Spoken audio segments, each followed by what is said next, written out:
across the UK. On DAB+, on YouTube, on your mobile, and on your side. This is Talk.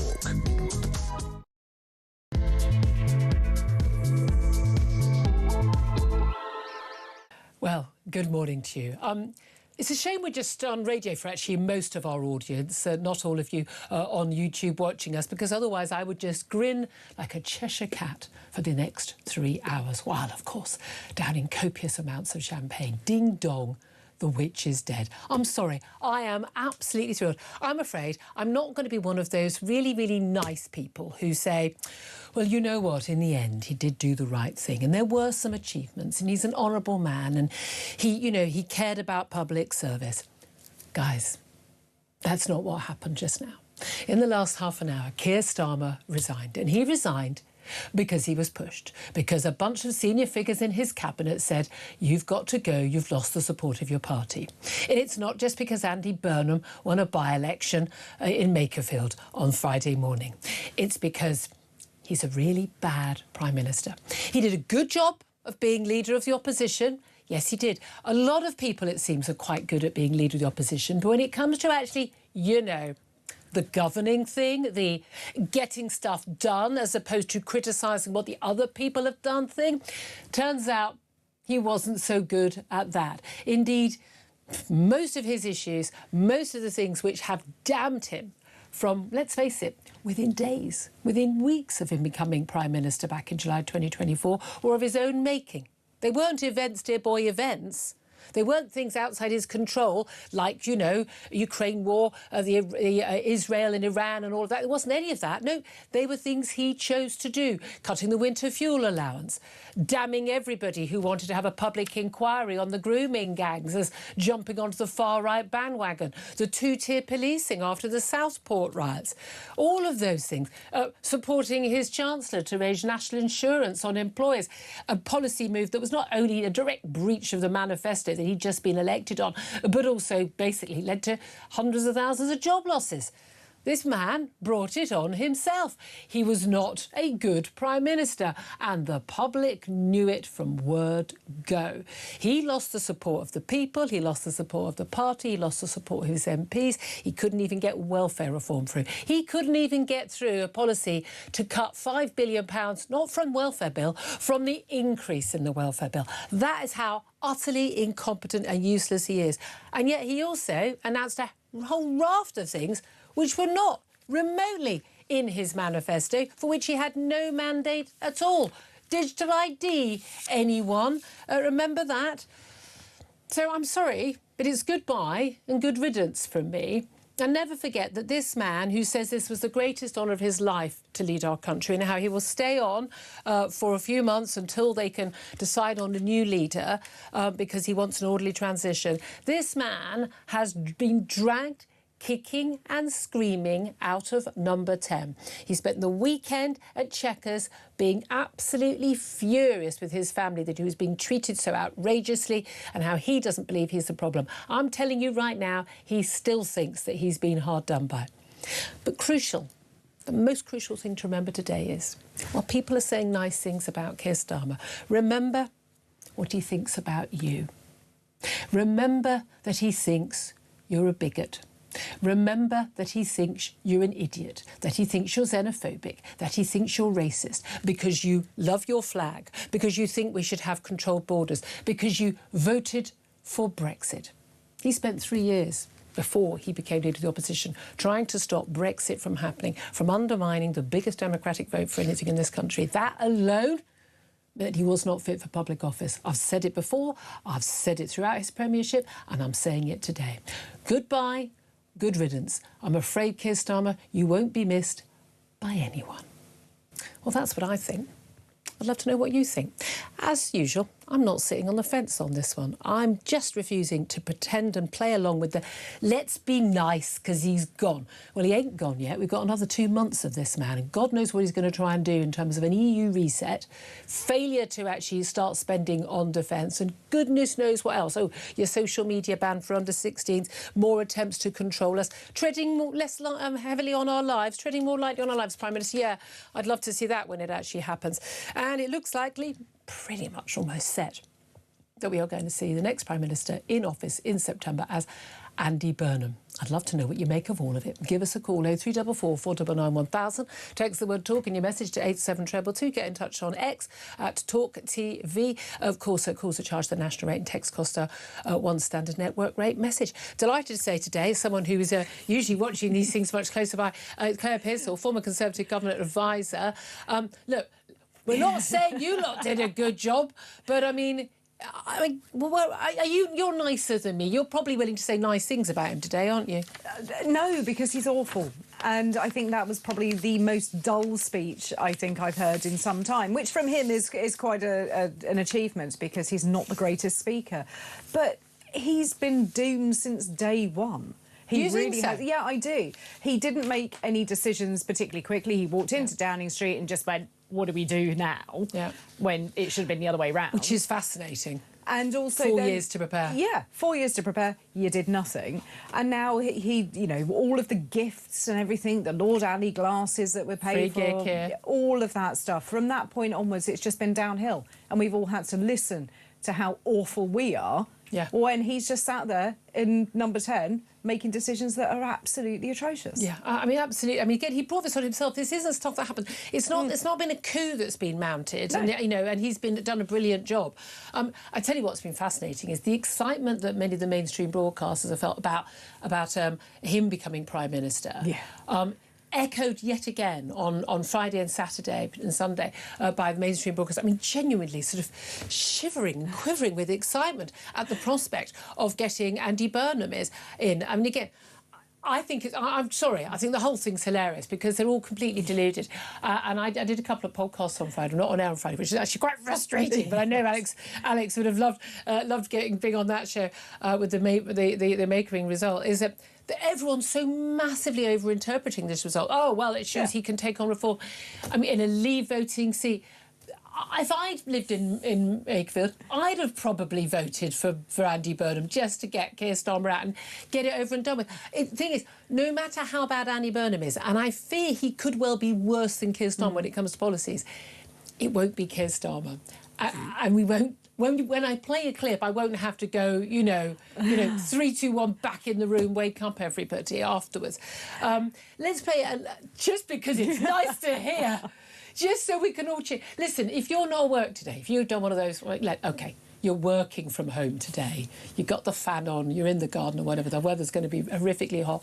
Try not to die today, usual rules. I'm sure the BBC's been warning you that you're probably going to die this week because of the heat. If you can make it through, I'd like to point out, wherever you are, it's not as hot as this studio where the aircon has most definitely broken over the weekend, but there we are. Could you, I would really appreciate it, could you raise a little glass of fizz, please? I can't do it, I'm on air. Could you raise a glass of fizz? Could you tweet me a picture?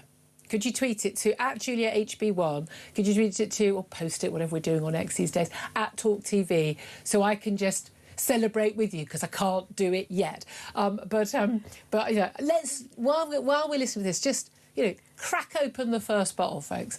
Let's have a little watch and listen to the crucial words that we were waiting for to hear from the Prime Minister this morning. The question my party is asking now is whether I am best placed to lead us into the next general election. I have heard the answer of my parliamentary party to that question, and I accept that answer with good grace. Every decision I've taken has been about putting the country I love first. That is why I will resign as leader of the Labour Party. I'm just going to get that on a loop. Just going to get it on a loop so I can enjoy it. It is extraordinary, and it's fascinating to hear a lot of people saying over the weekend, what is it about Keir Starmer that people hate so much? Because he's he's so bland. He's he's just blancmange in a donated suit, isn't he? Yeah. So why do we hate him so much? I think he's one of those people you can't classify him. He's beige the entire way through. You don't really like him. He's one of those people, if you met him in the pub, you'd have 2 words and then you'd go to the far corner and tell all your mates to stay away, because he's just going to bore you to tears. Yeah. I think it's that whole persona. He comes out, I'm better than you, I know better, I can make your world better, and you just think, on what planet? This is the crucial thing, isn't it? Because, as I say, he hasn't been pushed out. If you look at, you look at things that he's done. Look, he did, he achieved, let's go through it. Oh, they stuck to the fiscal rules. The workers' rights thing, which is actually not going to help workers because they won't have a job, because no voice wants to risk employing anybody. Planning reforms, all in favour of that. That's actually a good thing, I'll give them that. GB Energy doesn't produce any energy, so I'm just sort of not quite sure What's the point? What did everyone... Oh, we're going to have GB... I think a lot of people thought that GB Energy was going to be like a nationalised oil and gas company that would provide cheap fuel. Yeah. I think there were quite a few people to think that. It's literally just more civil servants. 10-year plan for the NHS, extraordinary. Under your lot, the Tories, we didn't get any NHS plan. Well, that was a job for government. No, that was a job for the NHS. Seriously, everyone should have been taken out and shot for that. They did have a fall in the NHS waiting list, but they took a load of people off the rolls. Exactly. And frankly, taking a couple of 100,000 people off a 7.7 million waiting list, so I don't think you get to crack open the champagne for that. Scrap the Rwanda deal, created the Border Security Command. How's that worked out? Yes, we have had fewer people coming over, but that's down to the weather more than anything else. It really is. He keeps claiming that they've cut immigration levels. Again, that is the net immigration. We've still got huge hundreds and hundreds of thousands coming, but that is almost entirely down to Rishi Sunak's policies that were enacted after the Boris wave. Yes. Where millions of people came over. Free breakfast clubs in all primary schools. I don't know why people who go out to work, if they need someone else who pays their tax to pay for their kids' breakfast. VAT on private school fees. They reckon that was going to, all that money was going to go into education for kids in state schools. I don't, in principle, have a problem with that, apart from the fact that a load of kids, it turns out, parents were just scraping by, and when the fees went up, they moved their kids to state schools. Now the state schools are having a bigger cost, so, you haven't saved any money, really. House of Lords reform, they removed the remaining hereditary peers. I'm largely in favour of that. If they deserve to be there, they should, I'm not a fan of the House of Lords anyway. But if you think about most of the policies that we've been focusing on that have been a problem, they weren't in the manifesto. So when they talk about, anti-Burnham, will you have to stick to the manifesto? Will there be an election? That NICS rise for employers, national insurance rise, literally the opposite. There will not be any tax rises for working people. The people who run businesses are working people who employ working people, and you put a tax on them. You literally put a tax on jobs. The winter fuel payment cut, which they had to backtrack on. Scrapping the 2-child benefit cap, again. No, that wasn't actually a plan in the manifesto, and they actually withdrew the whip from some Labour MPs who initially voted for it. And again, an insane policy. The Chagos deal, that wasn't one of ours. Digital ID scheme, again, not there. Social media ban for under 16, popular, but for the wrong reasons. There was the family farm tax, also backing effectively by giving parliamentary time to the assisted dying bill. And I'm in favour of assisted dying, and that was a terrible bill. There were so many failures, just non-stop failures. The reality is, though, will a Burnham government be any better? I think it's unlikely, because if he is successful and gets into number 10, he's going to encounter exactly the same problems as Keir Starmer has. You've got a party that is emboldened because they had a leader that made no decisions, and equally as divided as the Conservatives ever were, and there's still no money. Now, one of the main manifesto commitments was to not raise the 3 major taxes on individuals.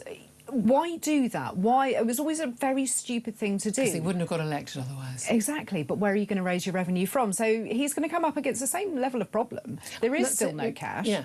That's the thing. There is no money. We still have the issues, and we've still coming through the pipeline. Yeah. It won't come through yet, which is what's been going on in Iran, and the Strait of Hormuz being closed. It's closed again. It's open. It's open if you've got a boat from China or India, then you're able to get it through. Otherwise not. But also, as you say, crucially, the same backbenchers. You know, there were 403 Labour MPs elected in July 2024. A few of those have been taken off the rolls for various misdeeds over the period. But you still got a massive majority. I mean, right now, Keir Starmer has resigned as Labour leader, not as Prime Minister. Yes. He is still our Prime Minister. He has still got a stonky great majority. You can get any Prime Minister with authority could have got anything through. If they had the authority. He couldn't even get through that tiny cut to welfare, to the welfare increase. I mean, this is the mind-blowing thing. I mean, the biggest. Let's go through the biggest issues that are on the plate of any prime. Spending on defence. We are in a dangerous period. The Prime Minister himself told NATO, was it 3 weeks ago now, that we could face a direct threat from Russia by 2030. No plans to actually increase our money. We've actually had a £3.5 billion cut in defence spending this year. So all that biggest increase in defence spending in years. No, I'm sorry. Don't believe this nonsense. Net zero, energy prices, all tied into that. Again, while you still got Ed Miliband anywhere near government, that's insane. But again, Keir Starmer's responsible for that policy. He appoints the guy. He approves the policy. That's entirely a Keir Starmer thing, fundamentally. And welfare, won't cut welfare. I mean, the argument about Andy Burnham is that he's more personable, he's more popular. He will therefore have more authority from voters for the backbenchers. But he can get stuff done. But is there any reason to believe that Andy Burnham will want to get those things done? He will want, inevitably, to have his own agenda. So at the moment, it looks like he'll be stuck with whatever the Labour manifesto was and all of those decisions that were taken before he became an MP again. So are we looking down the lens of a snap general election because he wants to put his own priorities through? I mean, you look at... I think that would be the worst of all worlds. I'm going to put my cards on the table. We don't need another general election. Trust me. But also, constitutionally, we don't. That said, every time the Tories changed Prime Minister, and bearing in mind that Labour have been... When Burnham or whoever gets in, it's going to be Burnham, realistically, but never say never. In September, we are in the situation where we were on our 7th Prime Minister in 10 years, which is Italian territory. Except in Italy, Berlusconi would have been every other one. They do it differently in Italy. Yeah, they do. But, I mean, just what is he going to do? I mean, just looking at the uplift in defence spending from Keir Starmer, I mean, we all know that that is utter rubbish. He lost a defence secretary and a minister because of it. He has to go over to the NATO conference at the beginning of July. And what's he going to tell them? Oh, well, I'm on my way out, but I have promised you some money, so, yeah, we're going to do it. And you just sort of think, well, how is this going to go down? That's the concern, that the Prime Minister wants to stay on. I mean, admittedly, unless it was just instant the next day, there's a process, and he says he's opened up this process. We're going to see nominations in the Labour Party for another Labour leader on the 9th of July. He's not. He would be automatically on the ballot if he wanted to be, wouldn't need the 81 MPs. Anyone with 81 MPs supporting them who wants to stand will be on those nominations. They will close a week later, before Parliament ends, and there will be a contest if there's more than one candidate that will go to the Labour Party membership and affiliates. Labour Party membership is not going to vote for Wes Streeting. Labour Party membership is not going to vote for Darren Jones or any of these other hopefuls who think they can take on Andy Burnham. They're going to vote for Andy Burnham. So what's the point? You're just going to humiliate yourself. Word is that Wes Streeting is the Health Secretary. I saw him on Thursday and he was absolutely adamant that he had the 81 votes. May have, but that was before the make of an by-election result, and the 55% vote for Andy Burnham, which is being, again, I think, massively overinterpreted as his ability to take on, Leave voters and reform, etc., etc. But realistically, I would have thought there's more likely to be a deal done. He gets a job. The question is who Andy Burnham puts in various jobs is going to be a giveaway of what kind of Prime Minister he's going to be. A lot of talk that Ed Miliband was his possible chancellor, and that was coming from sources within the Andy Burnham camp. I mean, genuinely terrifying. The markets would go ballistic at that moment. I don't even think that is tenable, and that would. I mean, Ed Miliband is so unpopular in the country because people have woken up to the madness of net zero.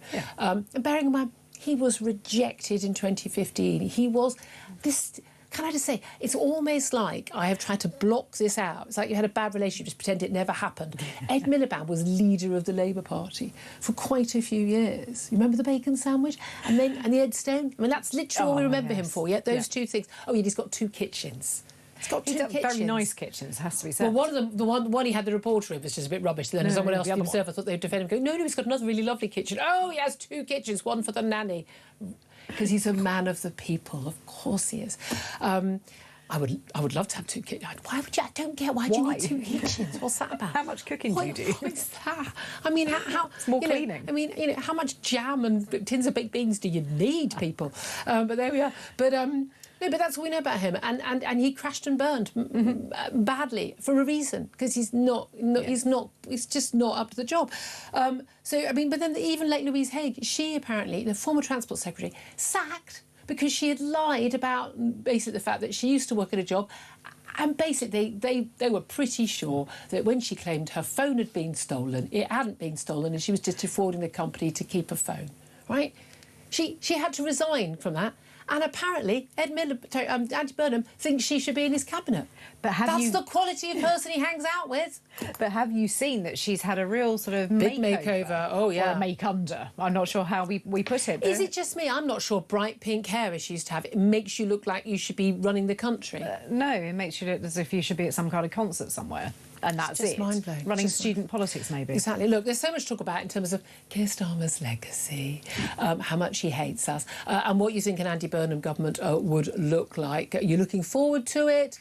Do you want a general election? Nigel Farage has already called for a general election. The Tories are umming and ahhing. Let's face it, they're behind in the polls. I personally don't think there's a chance for a general election.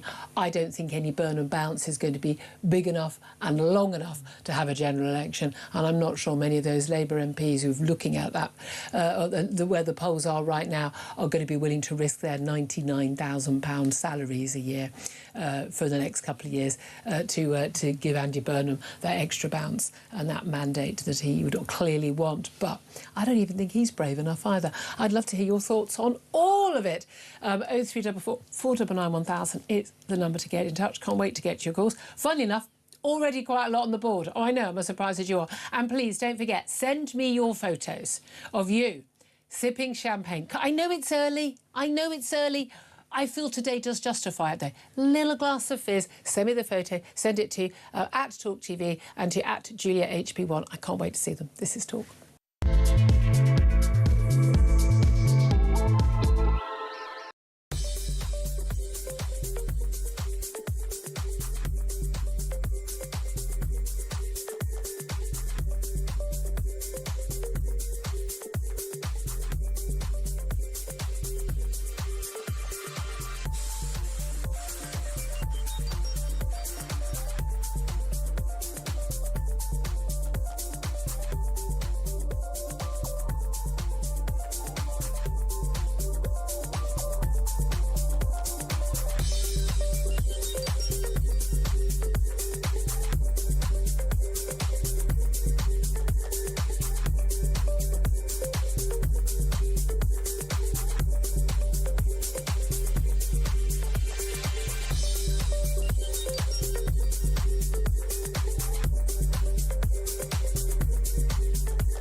What they're ashamed of is the English flag. Scottish flag, fine. Welsh flag, fine. Irish, everything like that's marvellous. But no. We can't be English. And this has been going on for a long, long time. He would be Prime Minister of the most toxic political brand in the country at the moment, which is Labour. And that is what we will be battling against. Our Prime Minister is allegedly attacked by another nation and nothing is said. This is a reminder that Russia regards the United Kingdom as a hostile power. Across the UK, on DAB+, on YouTube, on your mobile, and on your side. This is Talk. A very, very good morning. Welcome back to the show. It's a wonderful, happy day. Happy for that from now on. From now on, the 22nd of June will be Happy Keir Starmer Resignation Day. 10:26 is the time. Let's get straight to your calls. 0344 499 1000. Find out what you say. Vincent is in Newcastle. Hello, Vincent. What do you want to tell us? Hello, Empress. What a day to celebrate. You know, I'm broken my own rule and I've got a small whiskey in my hand. Oh, I tell you what, that's going hard, going early. It is. But on a serious note, this man is a monster, and I don't say that lightly. Wow, that's quite a word. Within the first week, cancelled the free speech university bill. Yeah. The man who systematically tried to deny Brexit, not, made the argument saying we should go back in, not went through democratic methods, actively tried to thwart the vote with everything that he got. He's not a Democrat. No, fundamentally not Democrat. Insulted his own people repeatedly by calling them far right. Broke his own rules over the weekend by what he said. I obviously won't go into details. It's an active case.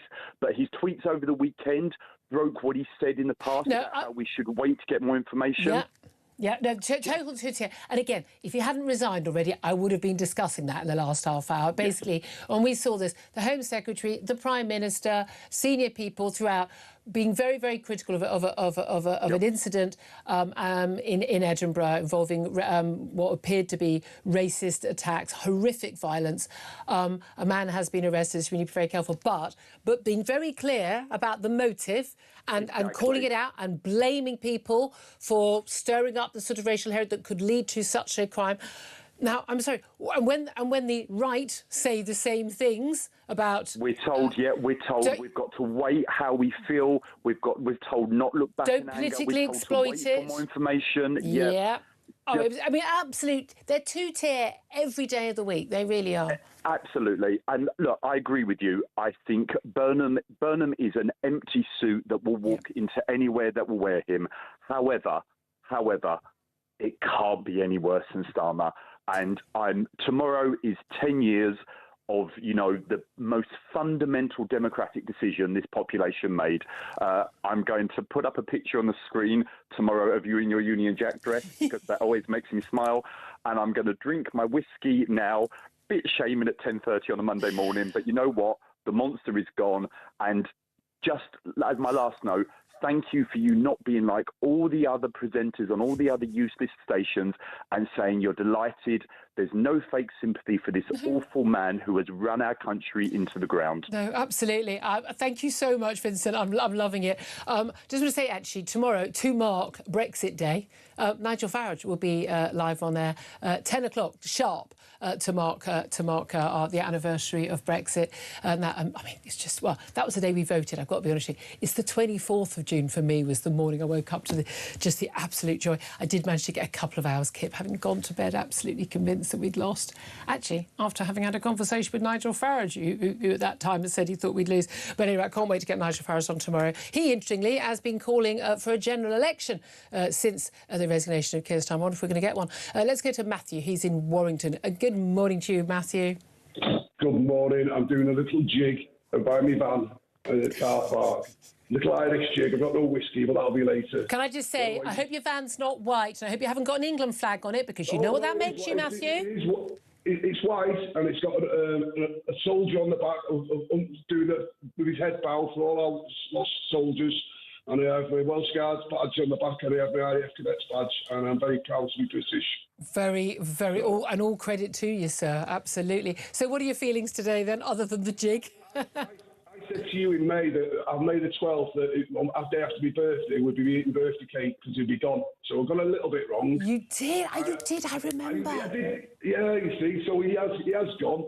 I do think Burnham is a wolf in sheep's clothing. I do worry for what we're going to get. I do worry for the next 2 months, because I think Starmer is still going to push his legacy through no matter what. But he had to go. Everything he said in that speech, he went, that's why you're gone, mate. That's why you're gone, mate. That's why you're gone. You know what you do? You've gone because you didn't do that. Yeah, He's absolutely. So deluded. I pay a lot of money to get in this condition on a Saturday night, because he's not on it, is he? He can't. Everything he said there, he failed in, and he's convinced himself. We do around and convinced him that he's done the right thing. He's doing the right thing. He wouldn't be resigning, would you? Because of your saviour.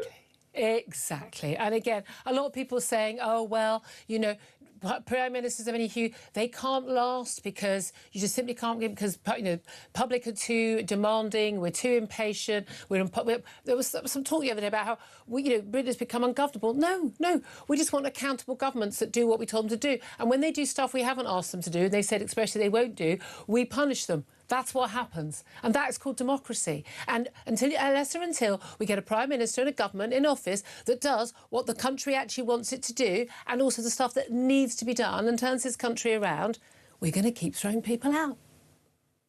Absolutely. You enjoy your jig. Vincent's enjoying his whiskey.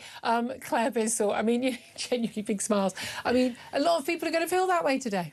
They are. I mean, I do think we need to look at what comes next, potentially, you know, other candidates notwithstanding. But what are we going to get with Burnham? So at the moment, we're very happy. He's at peak popularity. By the 9th of July, that may be slightly different. How will that go? Well, up next, we're going to take a quick break. Then we're going to talk to your favourite and mine, former Labour Party spokesman, very much not anymore, James Mathewson will be here. I wonder if he's as pleased as us, but for different reasons. We'll talk about that up next. This is Talk.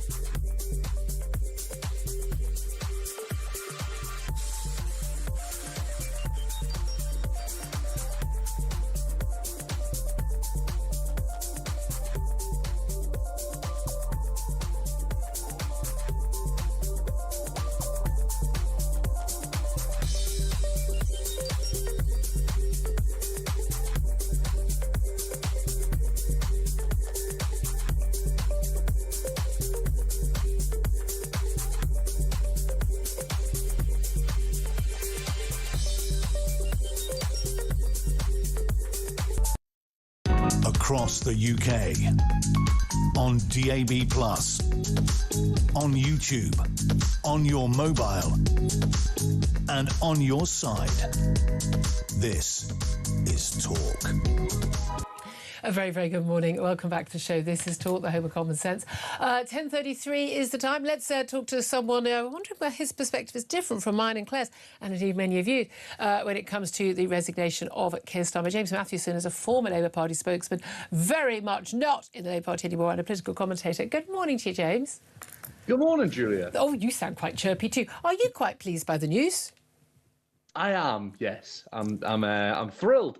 I think it's best for everyone. I think finally, in these past few days, everyone's kind of needs have been met and everyone has been aligned in their thinking. Finally, because the last piece of the puzzle in this country, in the whole country, was Keir Starmer himself. And I think finally Victoria Starmer managed to get through to him and say, look, there's nothing ahead for us. There's nothing further down the road. Very interesting. That sounded ever so like the sort of thing one might say in a breakup.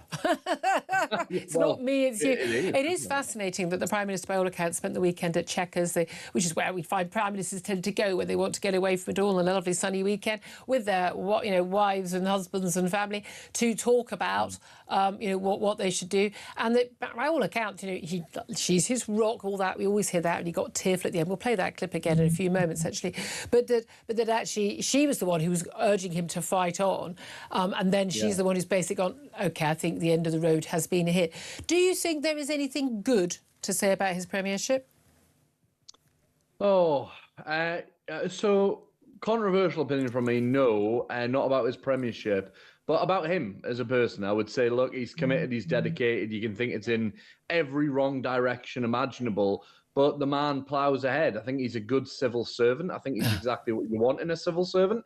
But I don't think he has been a prime minister. I think he's been a head of state. I think that's what he wanted to be. I think he wanted to be a dignitary. I think he wanted to be a diplomat. I think he wanted to go around the world and speak to people, and I think he's good at it. They all love that. They all love that. Yeah, all Prime Ministers end up loving that. And one of the things, and I'm going to talk to Tony Blair about that once, actually, is that it's just the thing that on the world stage, even when it comes to military and things like that, you pull the, Keir Starmer's talked about this, you pull the lever and nothing happens. You pull the lever and stuff happens, and it happens really quickly.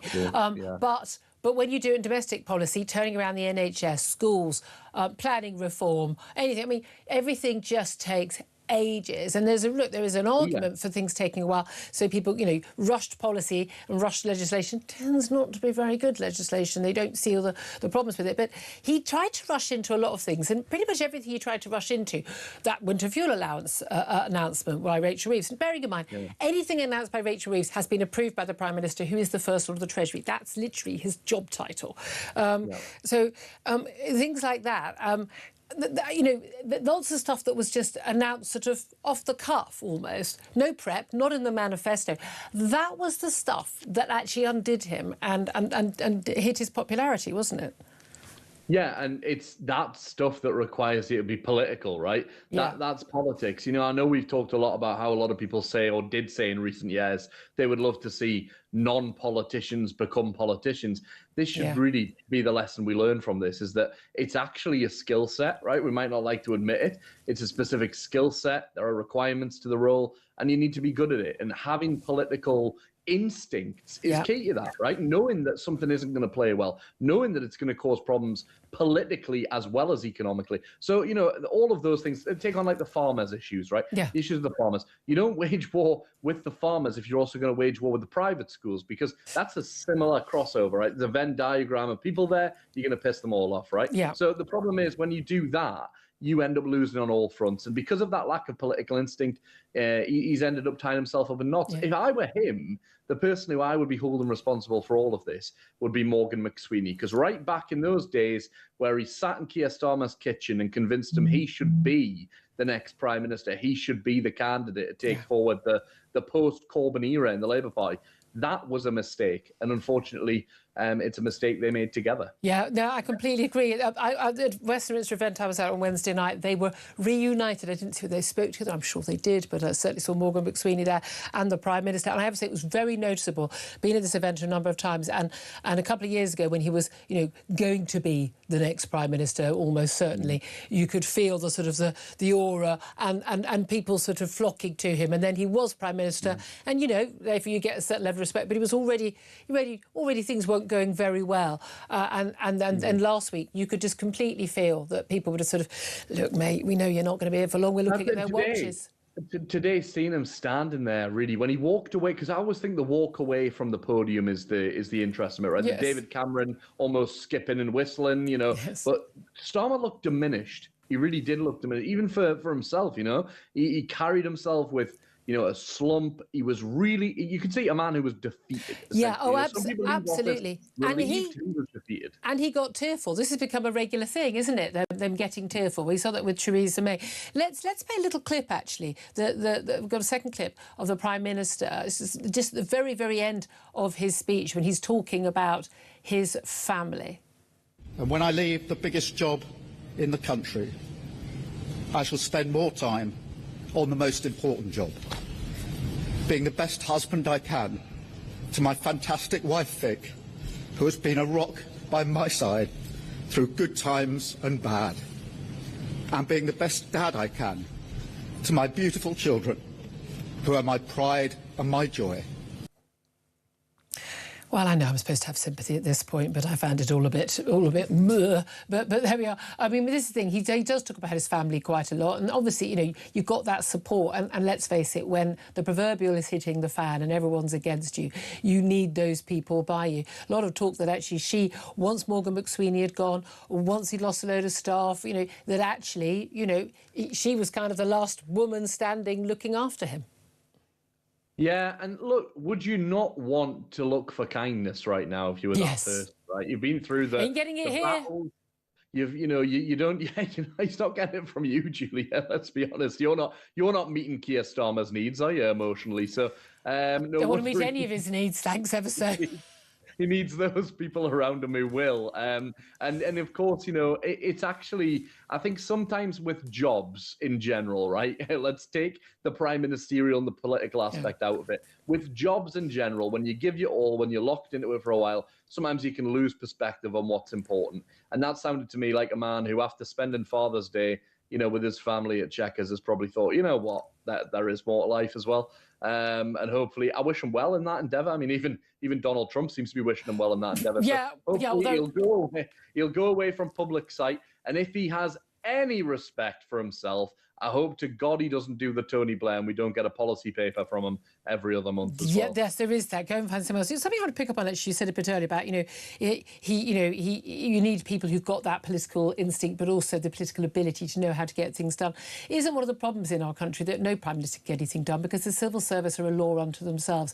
And whether you agree or disagree with the policy, is frankly, if you're a civil servant, none of your damn business. And unless it's illegal, unless they're saying, go and kill all people with blue hair or something, I mean, then you need to do the job. And actually, when you talk about people often talk about getting business people in or military people in.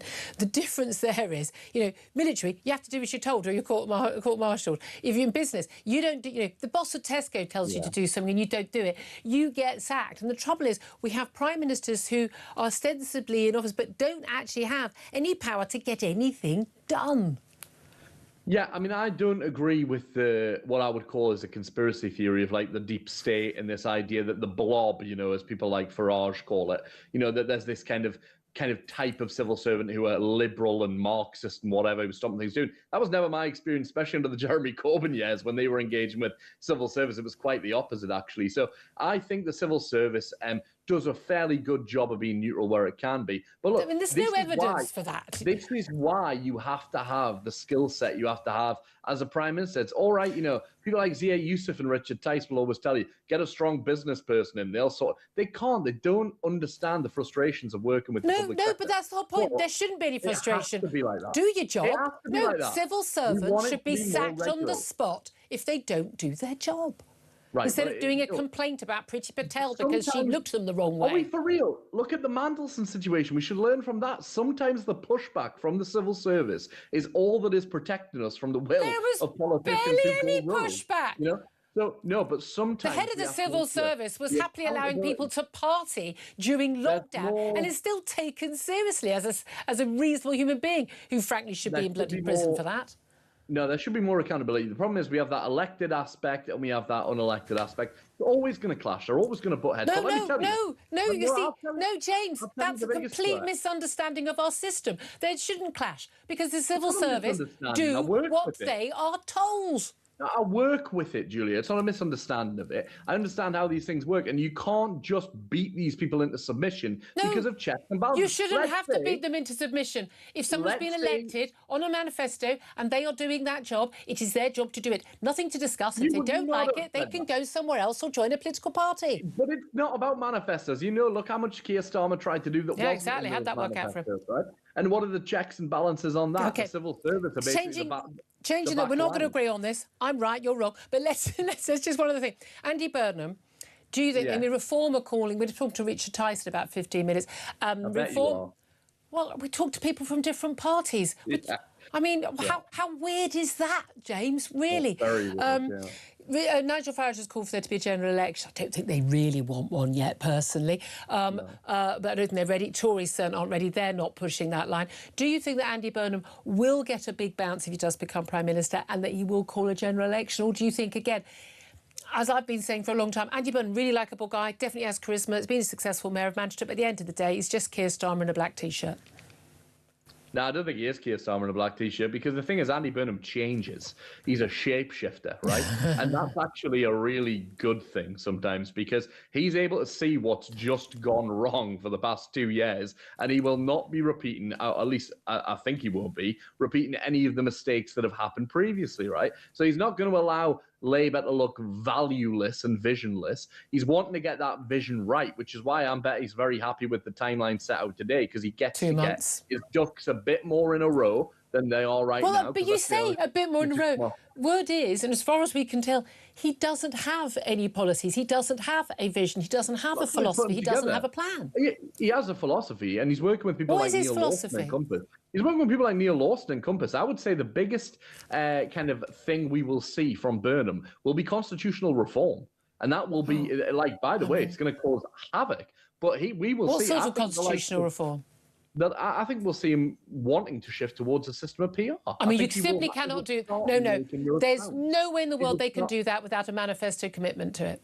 No, well, this is why I think you're likely to see him try and put all this together into some coherent policy offer and then try and take it to the country for a general election. Are you serious? With all the things going on in this country, the defence threat, the welfare ballooning budget, the energy crisis, net zero, with all of this, the law and order issue, with immigration, with all of this going on right now, you think he can be a popular Prime Minister who can win a general election based on, I'm going to deliver constitutional reform? The public will laugh him out of office within months. No, I don't think that's the fundamental thing. I think that will be at the core of all of it. Wow. I think he recognises that the political system has to change. It's not fit for purpose. Surely we all acknowledge that. You know, the old two-party system is not reflective of government with a that in mandate.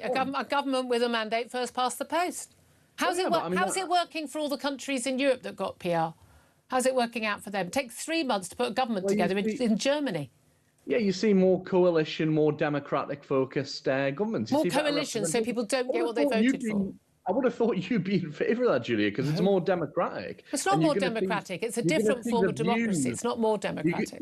Because on talkTV, you have a variety of views and from your viewers and callers a lot of the time, some of them quite extreme, in my opinion. You'll see them better represented in a system of PR. So regardless of that, what I would say is with Burnham, you're going to see a shift. There will have to be a shift because he knows that he can't keep more of the same and go for a general election. I love it. Can I just say, though, as someone, I don't think it's a mystery to say, revelation, I didn't vote for Keir Starmer's Labour Party in 2020. I know, you're shocked, aren't you? I doubt you did either.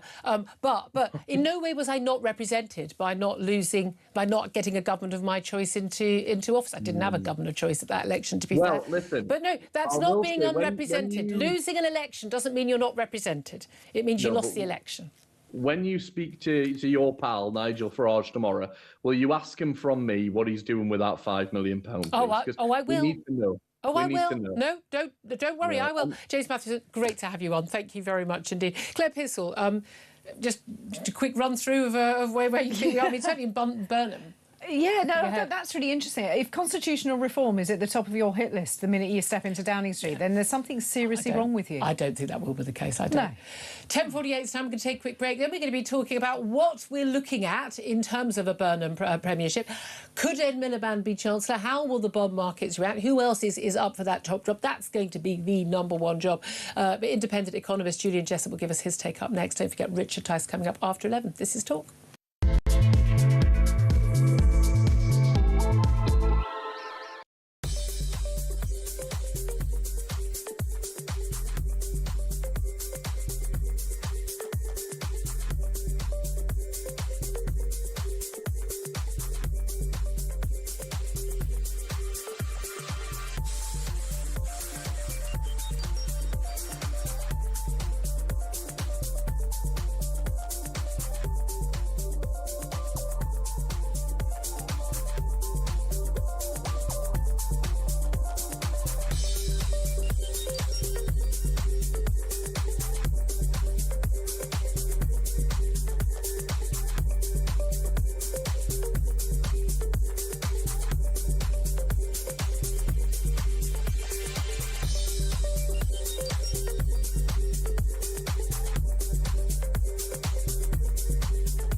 What they're ashamed of is the English flag.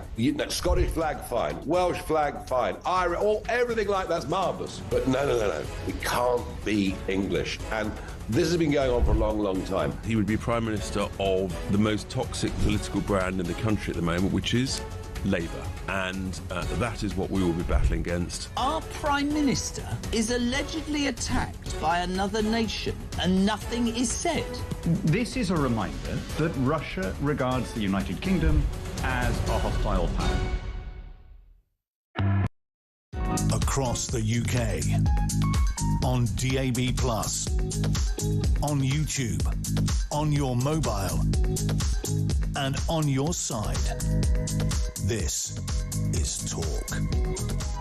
This is Talk, the home of common sense. I'm Julia Hartley-Brewer. It's a home of joy and happiness. Send me your photos of you sipping champers. We've already had a caller, Vincent, who's sipping his whiskey earlier. I mean, 10:25. All credit to him. But I'd love to see a pic. Send them to talkTV and to Julia HP1 on X. Love to see them. Right now, let's talk about, well, whether we'll be celebrating for long at Keir Starmer going, or is what's going to come next even worse. Andy Burnham looks game, set and match to be the next Prime Minister. Whether there's a contest or not against Wes Streeting or anyone else, who knows. But he is going to win that election realistically. Apparently, they're spending the next 2 months trying to come up with some policies, maybe naming his new cabinet. Well, let's try and think about, well, what that implications of that will be for our economy. So for you and me, our taxes, our lives. Julian Jessup is an independent economist. And good morning to you, Julian. Good morning. So, I mean, lots of talk, first of all, that Andy Burnham is thinking of appointing Ed Miliband as his Chancellor. Currently, the net zero or, no, it can't be Energy Security Secretary, hated largely across the country, complete climate change hysteric and zealot. A man who, if he was Chancellor, we should be sure would continue to fund the net zero policies which are breaking our economy. What would the markets do if that were the case? Well, I think it's no secret that Ed Miliband would love to have the job. He used to be an advisor at the Treasury, and you know, that's probably the highest role that he can now reasonably expect to have. But I think actually there are a couple of reasons why he won't get it. One is that he's no longer as important as he used to be in the party. It looks like Burnham's going to have more than 200 MPs supporting him. Yeah. So he doesn't need the support of Ed Miliband to get him over the line. Yeah. But the other point is actually a lot of people, including a lot of people on the left, agree with exactly what you've just said about how much he's messed up energy policy. So, you know, over the weekend, we had the leaders of some of the biggest trade unions in this country, Unite in particular, saying they don't want Ed Miliband to be Chancellor. So it's not just us that you might describe as on the right or people in the markets, but even people on the left think Ed Miliband isn't the right person for the job.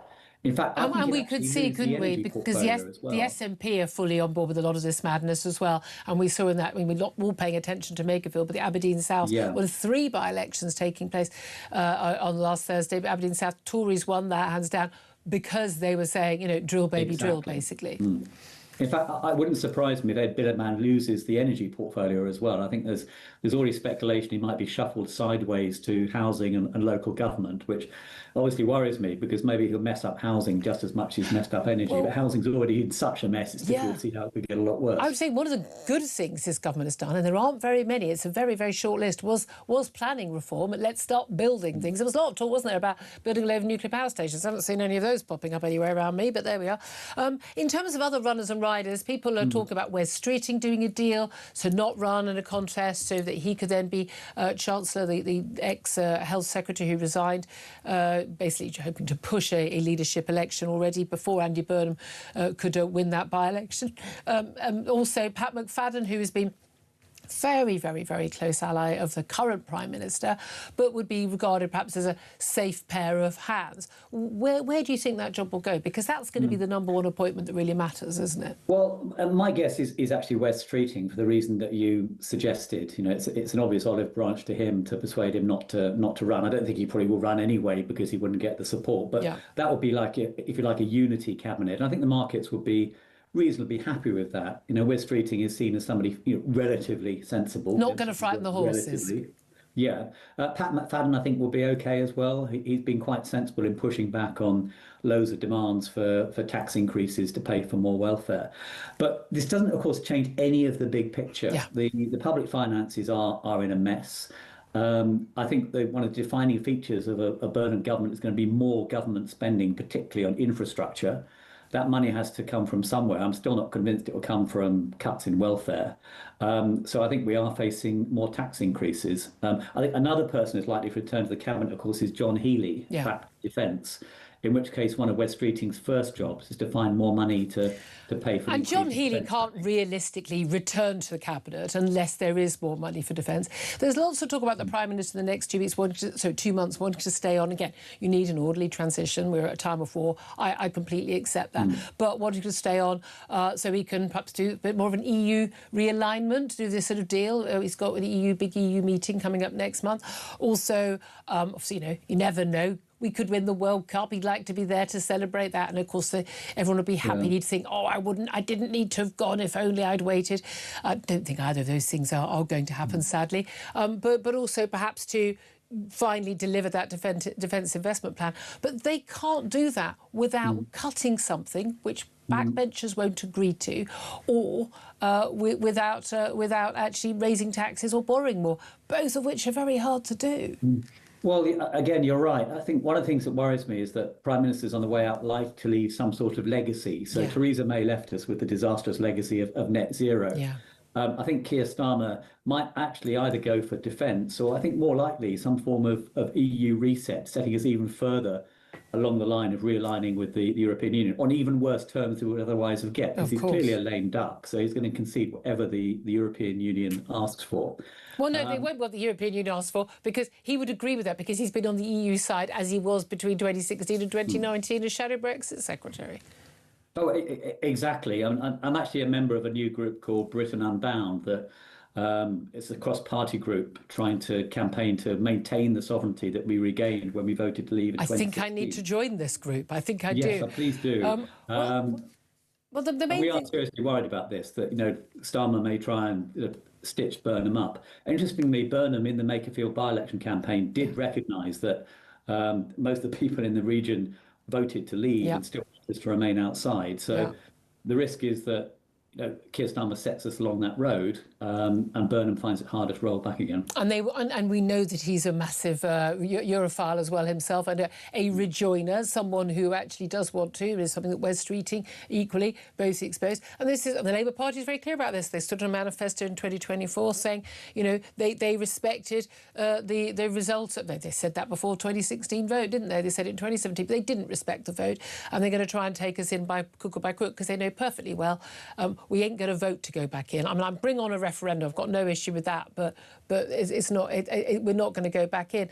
Just to get rid of these silly nonsense we keep hearing about how if only we were back in the EU, if we hadn't left, our economy would be in such a better state. Why is that just a complete load of nonsense?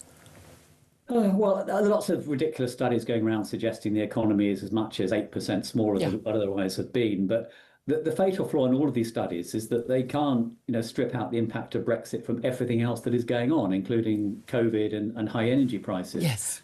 If you start from the bottom up, there's actually very little sign of a lasting impact on business investment or even on trade or the labour market. Overall, Brexit has largely been a non-event, but we are starting to see some of the benefits come through in loads of areas, lots of benefits from being outside both the customs union and the single market. It's just a shame they're not talked about more. No, funny that, though. Julian Jessup, independent economist, thank you very much indeed. Claire Pearsall, you're former Conservative government advisor, but who is the chance is absolutely crucial. The idea is that, number 10, number 11 should work hand in glove. Who do you think Andy Burnham's looking at?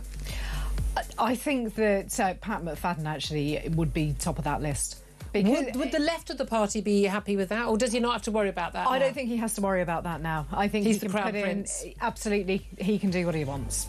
That's very interesting. Yeah, he doesn't. But what I'd love to do is I would just love to know what his policies are going to be. It would be really nice. I mean, we didn't know much about what Keir Starmer was going to do, did we? I mean, his plan for change is all we had on the front of the manifesto, change.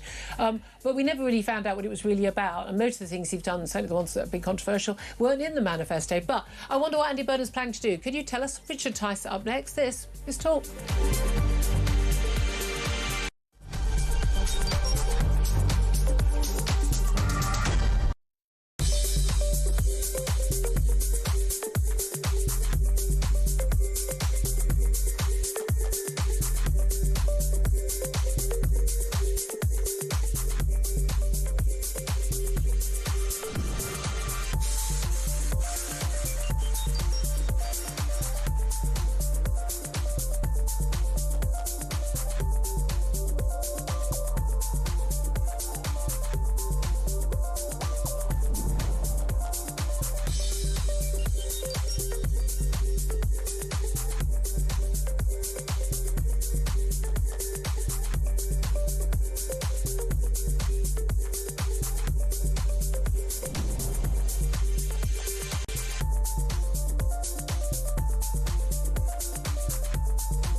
across the UK. On DAB+, on YouTube, on your mobile, and on your side. This is Talk.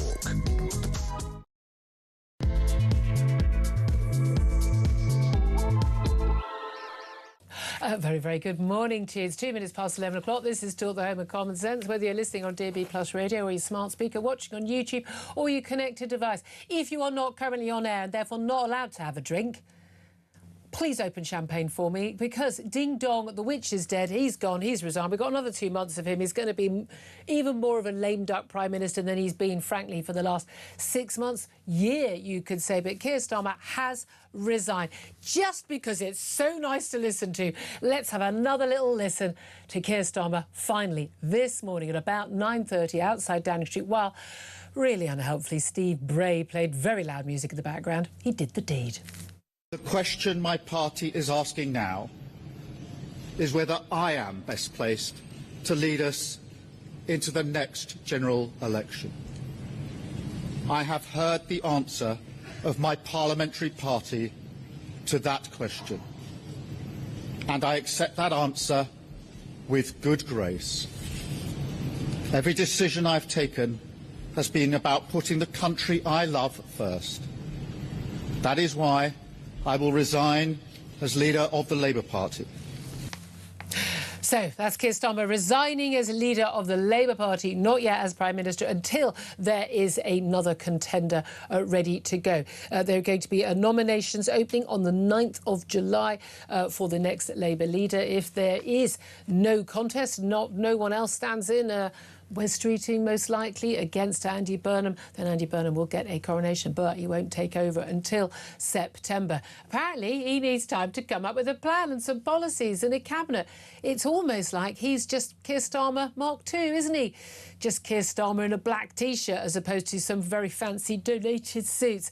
Oh, by the way, with all due respect, Andy Burnham, could you put on a suit and tie when you go to Downing Street? We'd kind of expect that, if that's all right. I want to hear from you, because I'm absolutely thrilled. And as I said a bit earlier at 10 o'clock, I'm not going to go through the motions like everyone else does and says, oh, we've got such an honourable man who was a great public servant and talking about how he's doing the right thing. Keir Starmer has been dragged kicking and screaming out of Downing Street. He doesn't believe he should go. He feels he's been betrayed. He thinks you and I, he thinks most of the country are horrible, ghastly, ignorant bigots who voted for Brexit, don't know what they're doing, probably racist as well. And he thinks he's been very hard done by. He thinks he's been a great Prime Minister. He's not listening to anybody. He just has to go, because by tomorrow, next Cabinet meeting, virtually his entire Cabinet has made it clear to him they are going to walk out if he's not given a timetable of departure. This is not an honourable resignation. This is not, as he said, a resignation with grace. Far, far from it. He's dragged kicking and screaming. But you know what? It's happened, and that's the important thing. We've got 2 more months of him, and then we're done. I, for one, am utterly thrilled. I want to hear from you. 0344 499 1000 is the number to call. Text the word TALK in your message to 87222. Get in touch on X at talkTV. Calls to charge the national rate. Text cost £1. Standard network rate message. Now, normally I'd be talking to my lovely guest, former Conservative Government Advisor, Claire Pearsall, joining me in the studio. And we'll be getting your calls. First up, though, delighted to say Deputy Leader of Reform UK, Richard Tice, is on the line. A very good morning to you, Richard. A happy day for you. I've got a massive smile on my face, Julia, just like you. It's a bit early to break out the champagne, but great news. I think tens of millions of people across the country are delighted. And when we had that slogan at the local elections, vote reform, get Starmer out, well, that's exactly what happened. And at Makerfield, of course, people wanted to guarantee it by voting Burnham to get Starmer out. He's gone. Great news. Peal the bells of joy across the country. And even better news, potentially, Julia, is that it may not be 2 months, because if there's not another applicant for the job apart from Andy Burnham, then Starmer said that he would resign and go as Prime Minister on July the 17th. Yep. And then Burnham, as the only applicant, would then be Prime Minister. And I've got an interesting tweet. There's always a tweet, Julia. Yep. If I can just read this out to you from Andy Burnham. 3 years ago, we need to start demanding a general election at the end of this Tory leadership election. Well, well, well. That was Andy Burnham actually 4 years ago in 2022. So we're saying stick by your word, be consistent, Andy, and when you're Prime Minister, call a general election, because you've got no mandate whatsoever to impose upon the nation your vacuous, wishy-washy socialist policies. Not that anyone knows actually what you stand for, except that you want to change the existing policies.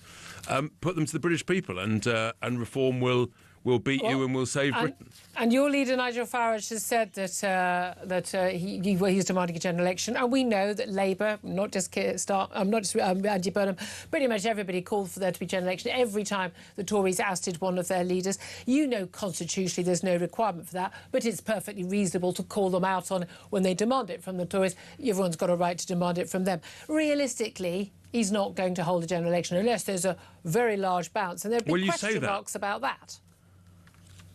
Well, let's see. I suspect that he will get a bit of a bounce because people will be so thrilled to get rid of Starmer. I think the Green vote will disappear down a plug hole.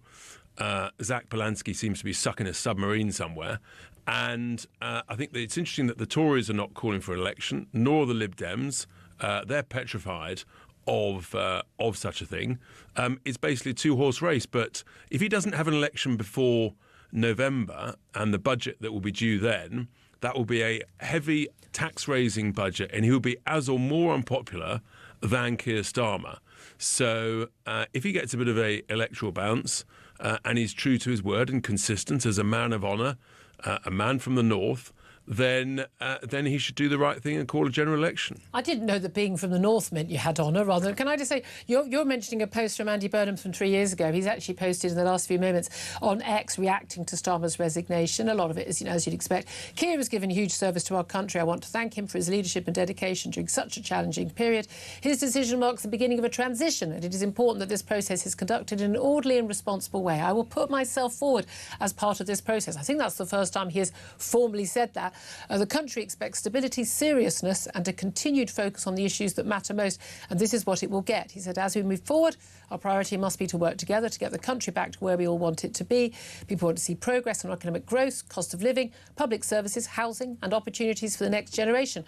Political change should never distract from the responsibility to improve people's lives. Just a final paragraph. The Labour movement has always been at its strongest when it looks forward with confidence and purpose. This is what we will do from here, and we will make sure this transition is a positive process of renewal for our party and our country. So two things there. First, we've got the first time he's actually said formally that publicly he's going to put himself forward.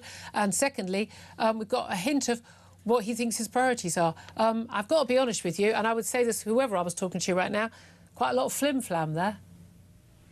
That's what he is. He's always been Captain Flip-Flop, King of the U-turn, flim-flam, vacuous. That's why he lost two Labour leadership contests in 2010 and 15.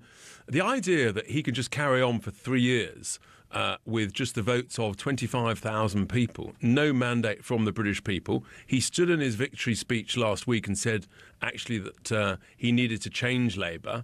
They are going to change, and he is going to want to raise taxes very significantly. The markets are going to react badly, and he just can't. I just don't think it's credible. I think the country will be absolutely furious. It's pretty clear that there's unlikely to be a contest. I see that Wes Streeting has just put out a statement saying that he will not stand for leadership, having spoken to Andy Burnham. Literally so just appeared on my screen as you said that. Yes, he said he would back. Well, I always like to keep. I always like to keep ahead, Julia. He would back Andy Burnham for the Labour leadership, saying he can win the fight of our lives against the forces of nationalism. Now, again, I saw Wes Streeting on Thursday. He said he had the 81 votes. I don't believe he did. He must have done a deal. In which case, as you say, 9th of July the nominations open. 17th of July nominations close. If no other sort of Starmerite candidate, but not talk about people like Darren Jones, the likes of Al Khan's, others putting their names forward. Certainly, again, we had Al Khan's on the show last week, the former Defence Minister, John Healey, others. I don't really see that happening. The word is that Burnham's got some 300, almost 300 of the 400-odd Labour MPs, in which case there's kind of no point running for this. But here's the thing. Well, the point of trying to run is to get to guarantee that you get a higher cabinet seat. I think that one of those, particularly Al Khan's, will try to get the 81. It'll be interesting whether. I mean, there are quite a number of Labour MPs who are expressing real concern about the lack of a contest, the likes of Mike Tapp, John Slinger and co. John Slinger yesterday said that Andy Burnham had a less of a job interview than he would give to one of his interns for a summer job in Parliament. And it's a fair point he makes. So let's wait and see. If there was a contest, Burnham might lose it, which is why that's the last thing he wants. Well, that's it, having the scrutiny. But here's the thing. Look, you're sounding all, up for the fight. Realistically, there isn't going to be a general election anytime soon. You don't really want one. I know you're ahead in the polls in reform, but let's face it, you got to. I mean, I know you had a decent vote. You came second. You had 35% of the vote in Makerfield. But at the end of the day, that was a seat that you were telling people publicly and privately that you could win, that it would be close. It wasn't close. Even allowing for people like me who might have gone, do you know what? I think I'll vote for Burnham just to get Starmer out because we just can't bear this man in number 10 anymore. The reality is, a lot of people are saying that your party's bubble has burst. Pressure from the left, so you've got the Burnham, the appeal he'll have over and above Keir Starmer. Pressure from the right, from Rupert Lowe's Restore. A lot of people are saying, reform, you've reached your peak, you can't do it. Nonsense. We would be ready. We're delighted at the prospect of a general election, and we would have a full manifesto, full slate of great candidates. Will you be vetting their social media posts? Of course, we'll be doing all of that, Julia, that. And more besides. Yeah, that and all more besides. And we say bring it on. And it's interesting that the other parties don't seem to want one. They seem quite happy with a sort of cosy cartel of the Uniparty. Who is Andy Burnham? What does he stand for? What's his view on how's he going to stop the boats? How's he going to stop mass immigration? Does he want men going into female bathroom spaces or not? Does he want to rejoin the EU or not? Does he want to compensate the waspy women or not? All of these things, we've no idea. What does he want to do about net stupid zero?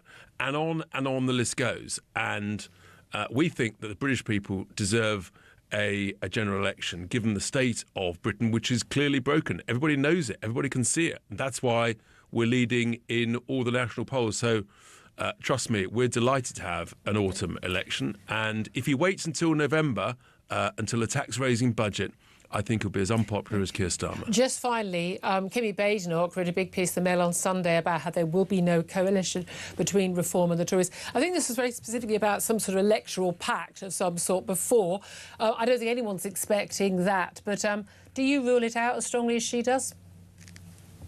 Yeah, we're saying to people, if you want to get rid of socialism and flim-flam, soggy Lib Dem-style politics, that we also saw, by the way, under the Tories, that she was a part of, then you've got to vote Reform. That's the only way that you can have common-sense policies, scrap net zero, stop the boats, and save this great country and make people better off. Richard Tice, Deputy Leader for Reform UK, thank you very much. 11:15 is the time. Claire Pearce will listen to all of that with a wonderful frown on your face for the last few moments. Yes.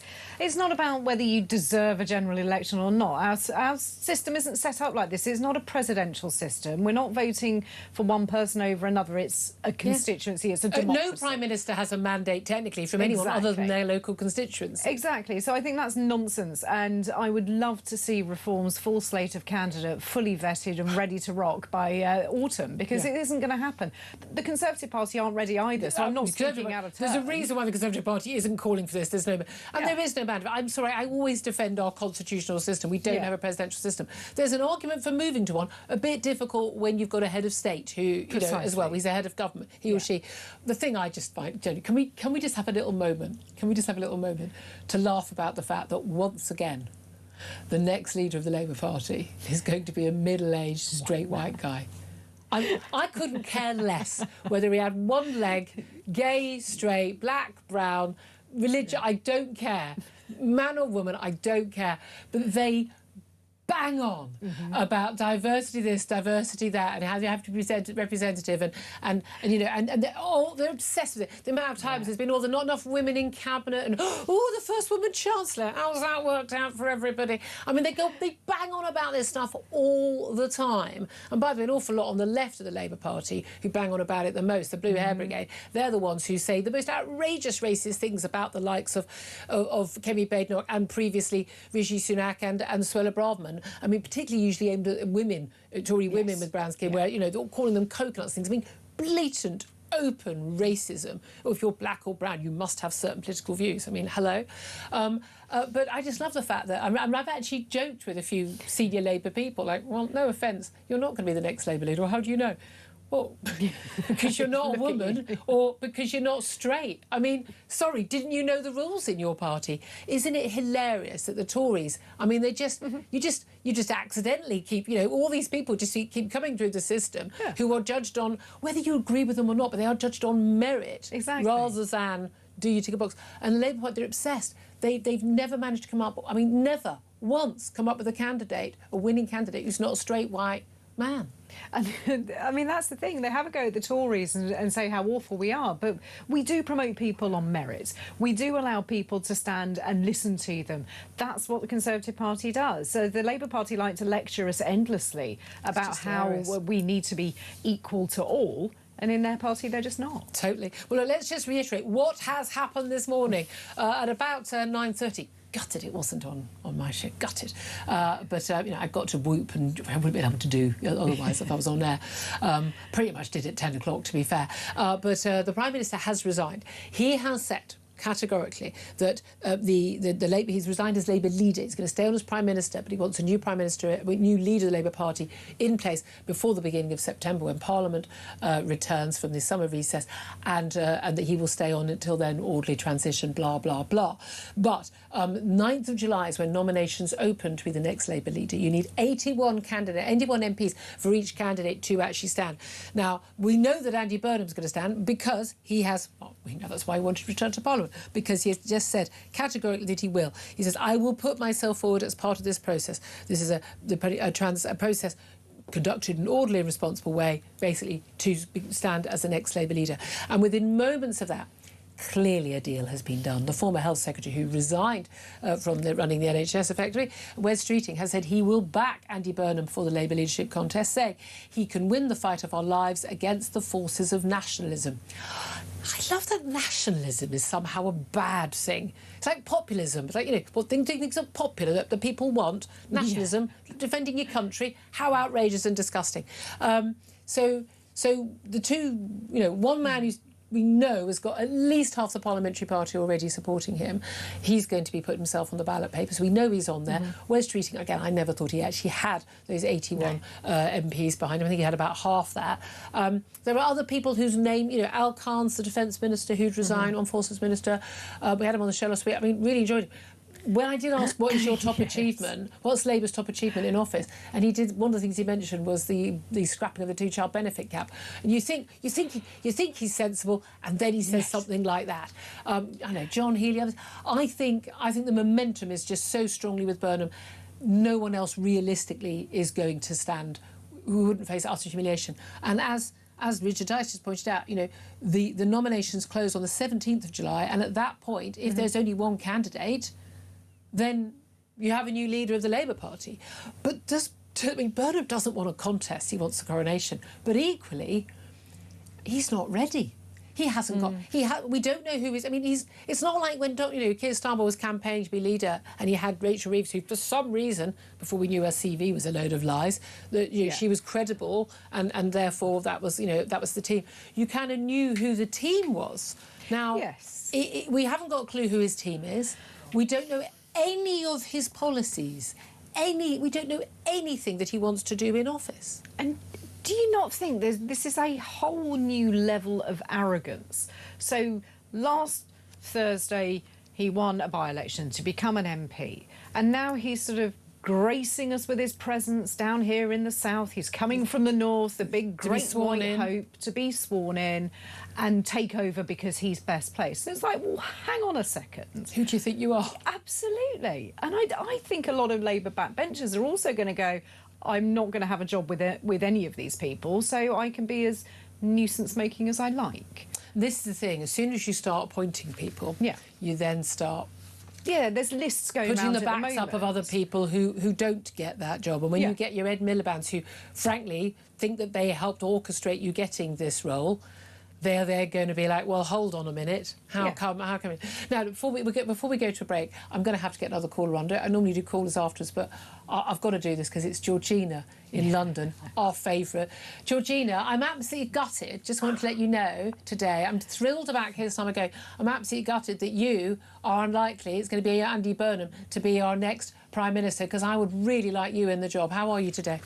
I'm fine, my darling. Good morning to you. Good morning, Claire. I'm elated. Today is a good day, Julia, helped by the resignation of the worst Prime Minister that our country's ever had.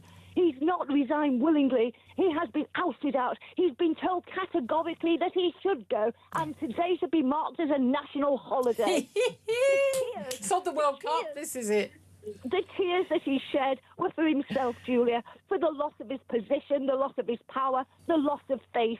I've got no sympathy with this man whatsoever. The tears were not for our patriots who were thrown into prison for speaking the truth, for being called far-right, racist or bigot. In fact, they were not for any of our population who've suffered at the hands of his catastrophic handling of our country.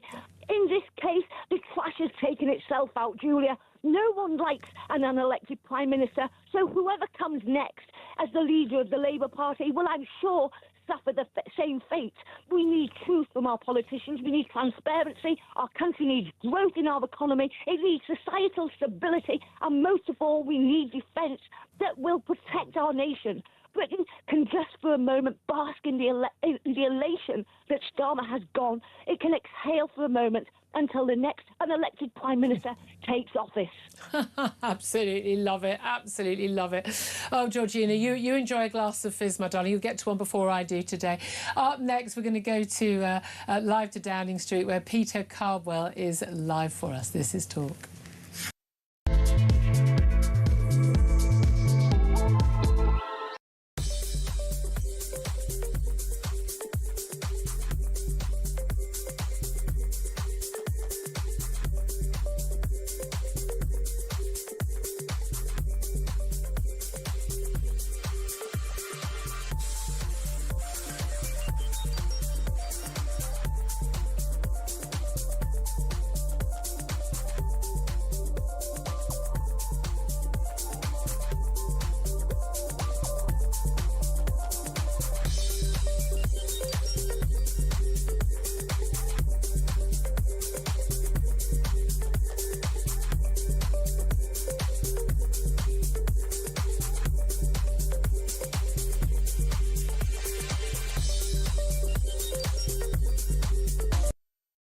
What they're ashamed of is the English flag.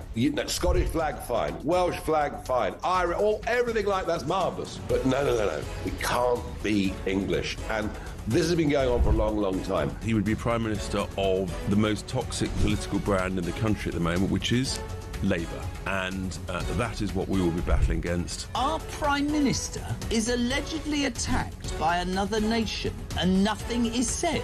This is a reminder that Russia regards the United Kingdom as a hostile power.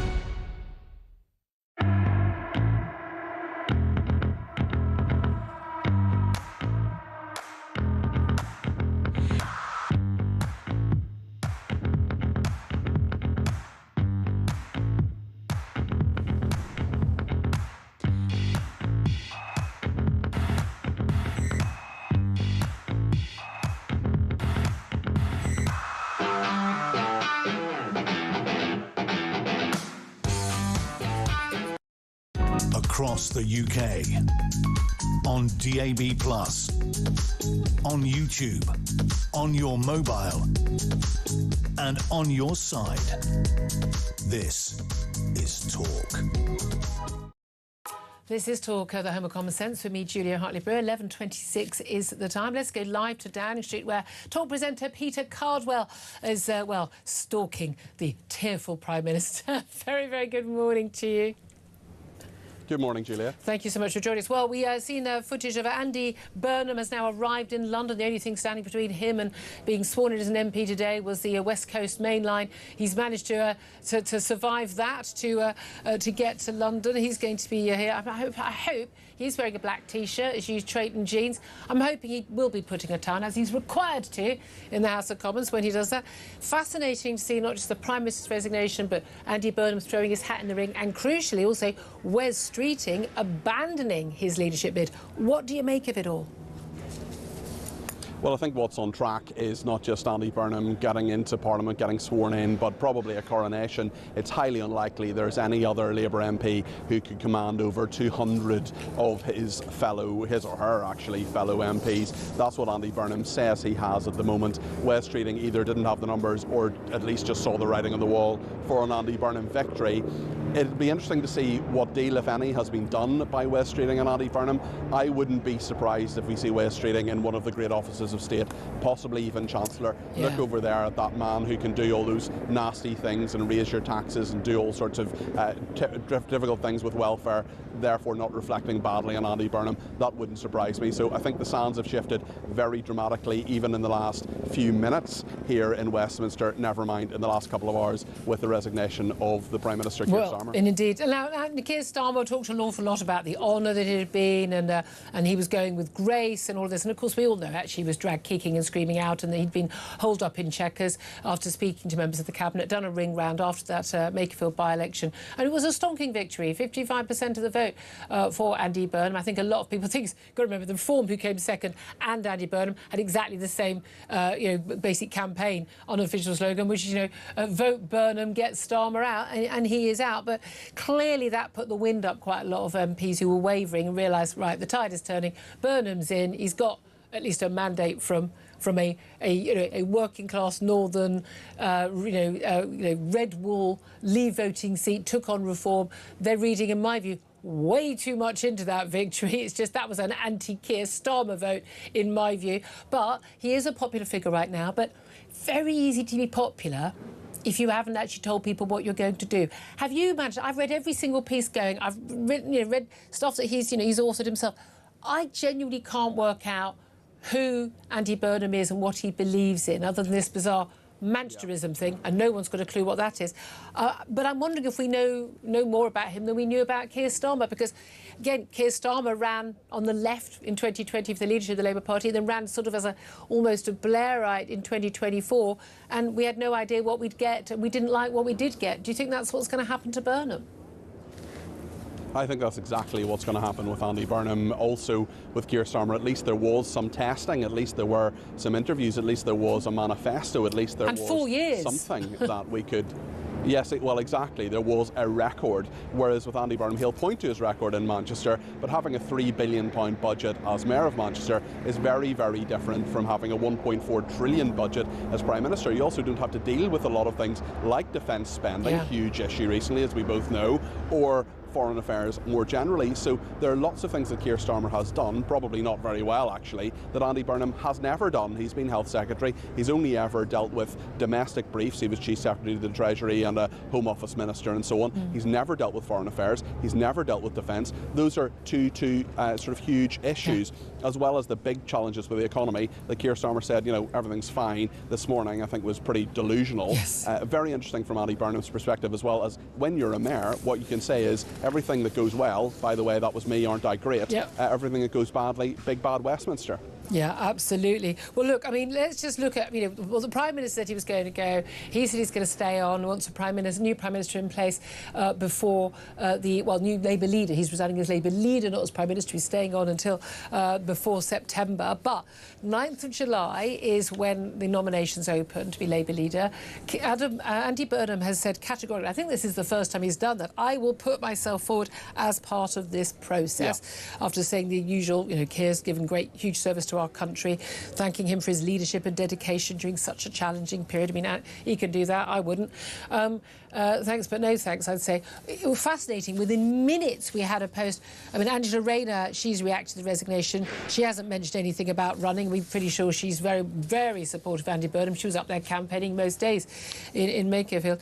But Wes Streeting tweeted almost immediately that he would back Andy Burnham for the Labour leadership, saying he can win the fight of our lives against the forces of nationalism. I don't know why nationalism got such a bad name, but he said that he'd been setting out his ideas for progressive capitalism in recent weeks, but interestingly he said, having spoken at length with Andy in recent days, I'm convinced that there is a place for those ideas under his leadership, that he's committed to building an inclusive party that draws on the best of our political traditions, and that he can win the fight of our lives against the forces of nationalism.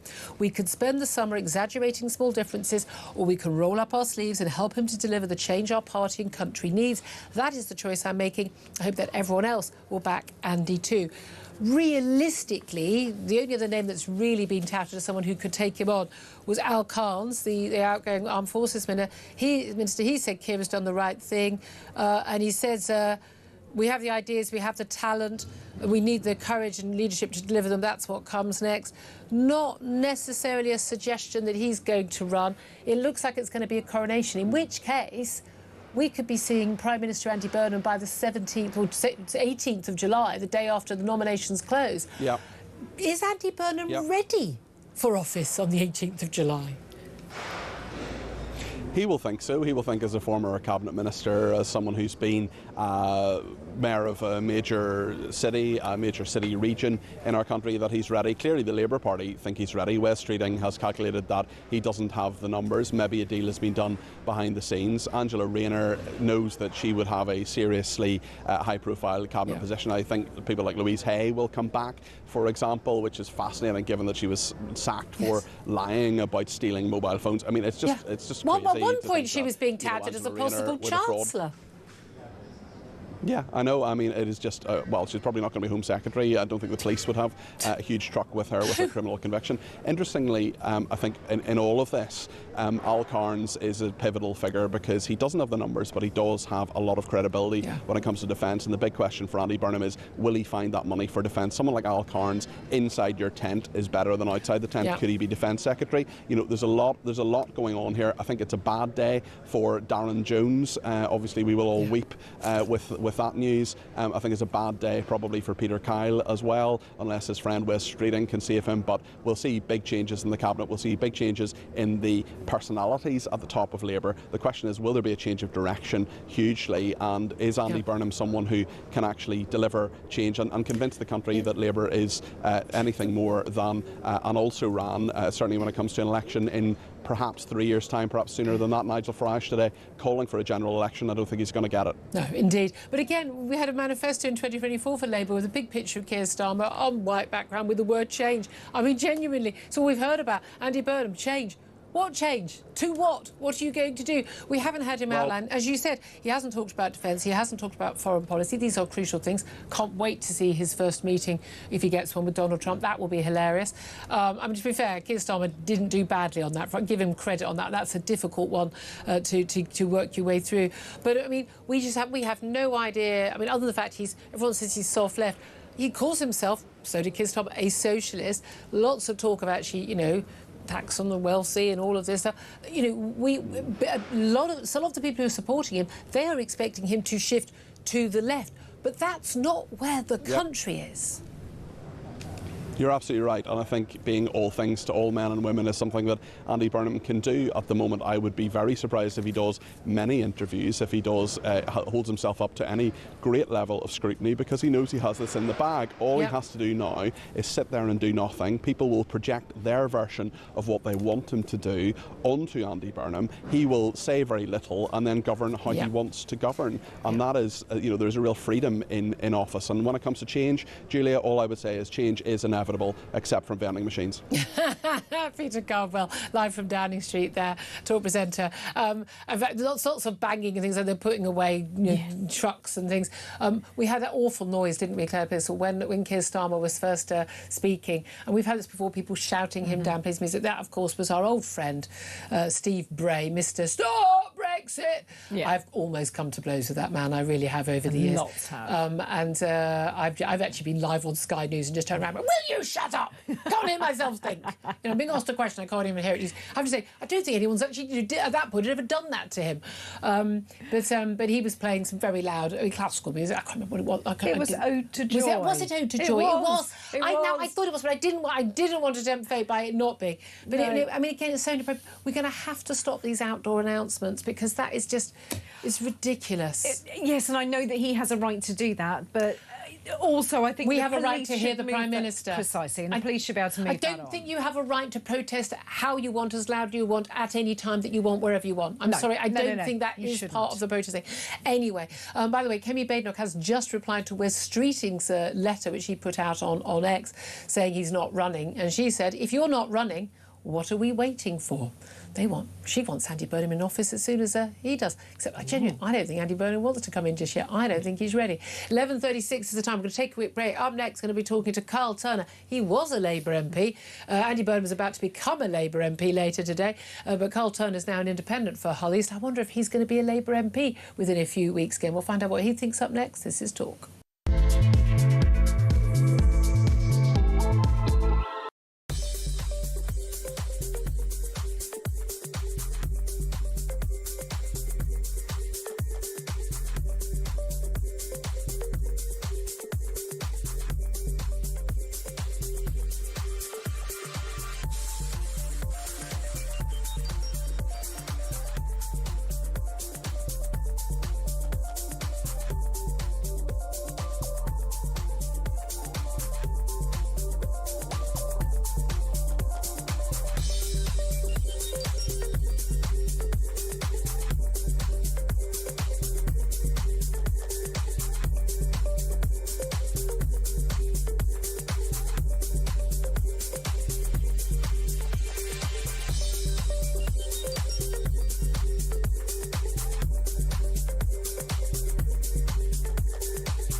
Across the UK, on DAB+, on YouTube, on your mobile, and on your side. This is Talk. Good morning, welcome back. This is Talk, the home of common sense. 11:38 is the time. If you've just tuned in, you've missed a fun morning. About 2 hours ago, Keir Starmer was standing outside Downing Street, resigning as leader of the Labour Party. We are into election mode. Or are we? Are we into coronation mode? Andy Burnham has confirmed for the first time officially that we all knew it was going to happen, that he is standing for Labour leadership. But Wes Streeting has said he will not be standing. Yet to have anyone else throw their hat in the ring. Nominations don't even open until 9th of July. But are we going to be seeing Prime Minister Burnham rather sooner than even the Prime Minister was thinking? Carl Turner joins us now. He was a Labour MP, lost the whip some months ago, is now an independent MP for Hull East. Good morning to you, Carl. Good morning, Julia. It's a pleasure to be with you as always. Well, lovely to have you with us. So first question, was it right for Keir Starmer to resign? And was it honourable? Was it done with grace? Or was he dragged kicking and screaming? Well, look, I mean, I'm not a narcissist, so I have to have some sympathy with the fact that he was clearly very upset and emotional. But the reason, in my view, is he was dragged out. I mean, kicking and screaming is the truth of it. He ought to have seen the writing on the wall well before today, in my view. It was a thumping majority of Andy Burnham, frankly. He's done the right thing now. But do I have sympathy with him? Not really, if I'm really honest with you. That's so refreshing. But you said this basically, when people say they've done the right thing, he's done the only thing. All of his cabinet was basically going to resign tomorrow. Well, exactly. He's done the only thing. He's done the thing. He's done the thing he had to do. I mean, OK, he took the whip away from you for just speaking out, and I would say he's standing true. I mean, again, the end to jury trials was one of the crucial things. That was, again, not another thing that wasn't in the manifesto. Pretty much all the policies we know him for are actually not in the manifesto. It is quite extraordinary. And I'm thinking, the national insurance rise, winter fuel payment cuts, scrapping the two-child benefit cap, the Chagos deal, digital ID scheme, scrapping jury trials, the family farm tax, social media ban for under-16s. That's the only one that's actually popular, but I think for the wrong reasons. I mean, it is it is extraordinary how many things he wanted to do without a mandate. Does it matter that Andy Burnham won't have a mandate either? Well, just on that point, you've raised it, so I'm going to speak to it if you don't mind. I was literally suspended from the whip for telling the truth. That's what happened.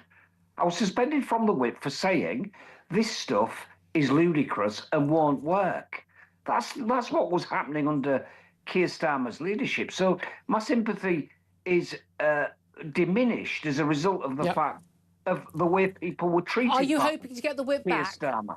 Well, I've been speaking with Andy Burnham for months, in fact. Is he going to give you the whip back? Come on. Of course I'm getting the whip back. Of course I am. I mean, he's told me I'll get the whip back immediately. But look, this is about... You asked me a serious question there. Can he govern without, without the authority? Well, yes, he can, because as you've said on numerous occasions, we don't have a presidential system. It's a parliamentary democracy. Now, that is the system that we're in. If people don't like it, we seek to change that. But at the minute, that is the system. Okay, now, so... Julia, people like me in opposition were screaming and bawling from the rafters, saying that this Prime Minister or that Prime Minister ought to call the general election. Of course we would. I expect the Tories to do it. I expect Reform to do it. The Tories probably don't want an election. No, Reform have called for one, but they don't want one yet either. Reform quite fancy it, but I don't think they're anything like ready, to be honest. But look, that's what they're bound to do. The idea of that is for the birds. But honestly, doesn't you say you lost the whip for your honesty? But that's part of the dishonesty that we do get. This is the stuff that the voters don't like, which is, you say one thing in opposition. You say, if you think that there should have been a general election when the Tories changed Prime Minister, then there should be a general election when Labour changes Prime Minister. And the argument that, well, the Tories didn't have one, so we don't have one, isn't a very strong moral case. It's not. It's pathetic. But there's no constitutional need for it. Here's the thing. In terms of having a mandate, at least you say, there were actual... Well, certainly for Liz Truss, there had been a contest. There had been some... And not for Rishi Sunak, he lost that contest, but to be fair, there had actually been examination of their ideas. I actually chaired one of their hustings, to actually get their thoughts on things. But, people able to ask their views on national television, debates. We haven't had any of that. Without Wes Streeting standing...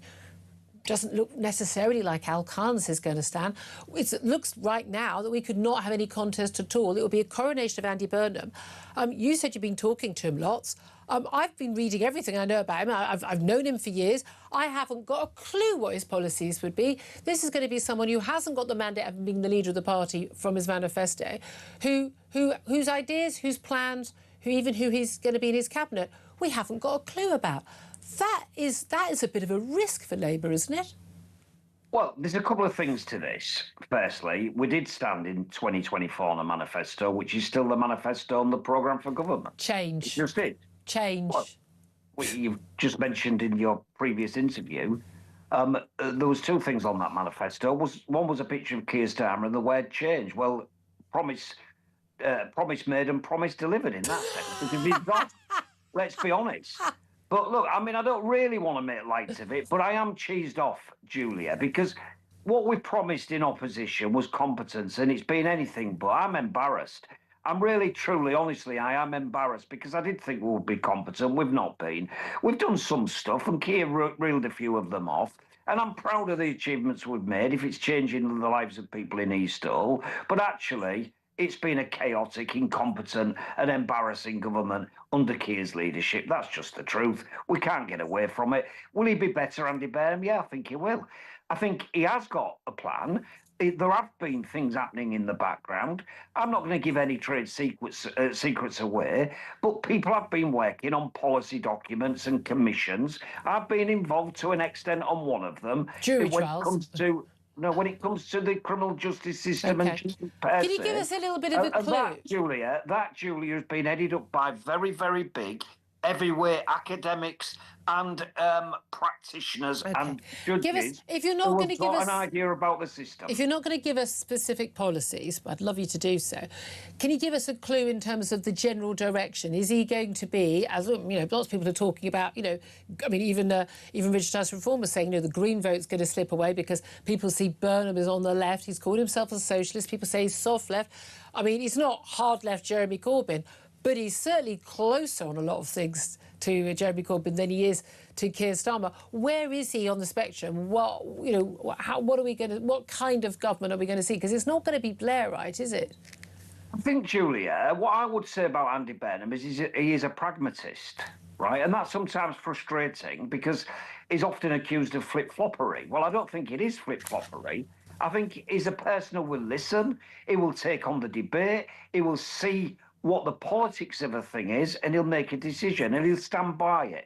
He's not a guy who looks around the room to point blame in the direction of somebody else. I get that. The pragmatist thing is good, and I prefer someone who's a pragmatist who's good at managing and getting stuff done than someone who's just an ideologue. However, you say that, but the reason he's called a flip-flopper is because he does things like we should absolutely support the WASPy women, those women who basically had to retire 6 years later than they thought they were going to do because they didn't do any pre-planning at all for their retirement, and the cost of compensating them would be £10 billion of our hard-earned taxes. Now, he supported them, and literally within a week, he didn't support them. You're saying, oh, well, that's good because he knows we haven't got the money. But he shouldn't have said it in the first place. This is someone who doesn't think things through and goes for soft, easy wins. Like, yeah, I'm a good guy. I support these people. But actually doesn't make the tough decisions. That is why he's called Flip-Flop Andy, is that actually he says things that he can't follow through on. Well, I'm not going to agree with that, Julia, because I think in the heat of a campaign where you're trying to be elected as an MP, when the world knows, frankly, that you're going to be the MP for one reason only, and that's to waltz into Downing Street as soon as your legs will carry you, I think the pressure is on, and I think when you're asked something, you're entitled to think about it and change your mind thereafter. No. You're saying in a local by-election the pressure is on. How is he going to cope at a G7 summit?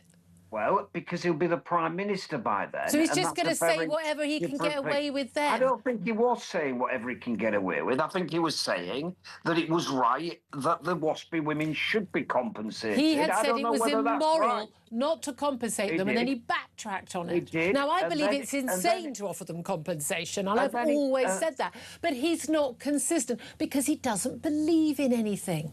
Well, that's not true. What does he believe in? Andy Burnham does believe.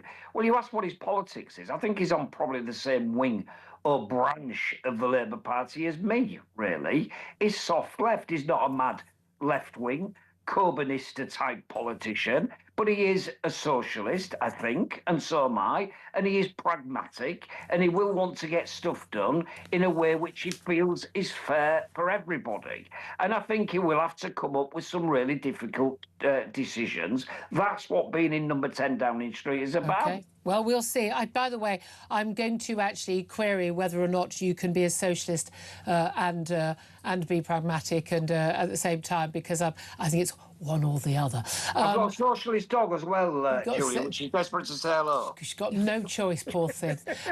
Carl Turner, independent, soon to be back as a Labour MP for Hollies. Thank you very much indeed. Going to take a quick break, but just before then, Claire Pearsall. I mean, I still don't think I got any closer to finding out who Wes Streeting is. No, you tried really hard and you just didn't get any answer. They don't know. He's, pragmatic, is he?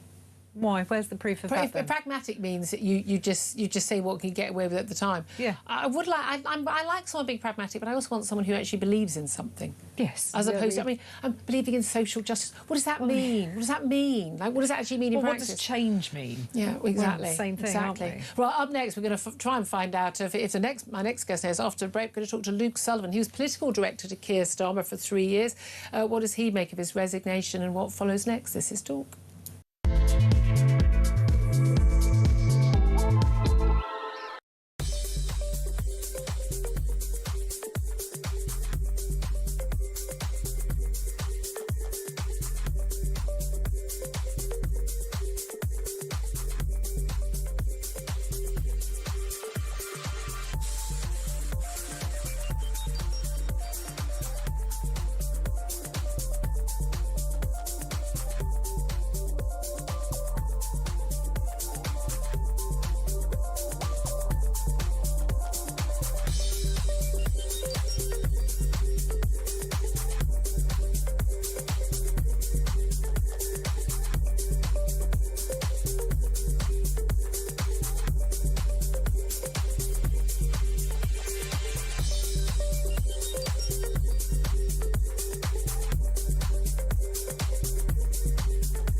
What they're ashamed of is the English flag. Scottish flag, fine. Welsh flag, fine. Irish, everything like that's marvellous. But no. We can't be English. And this has been going on for a long, long time. He would be Prime Minister of the most toxic political brand in the country at the moment, which is Labour. And that is what we will be battling against. Our Prime Minister is allegedly attacked by another nation and nothing is said. This is a reminder that Russia regards the United Kingdom as a hostile power.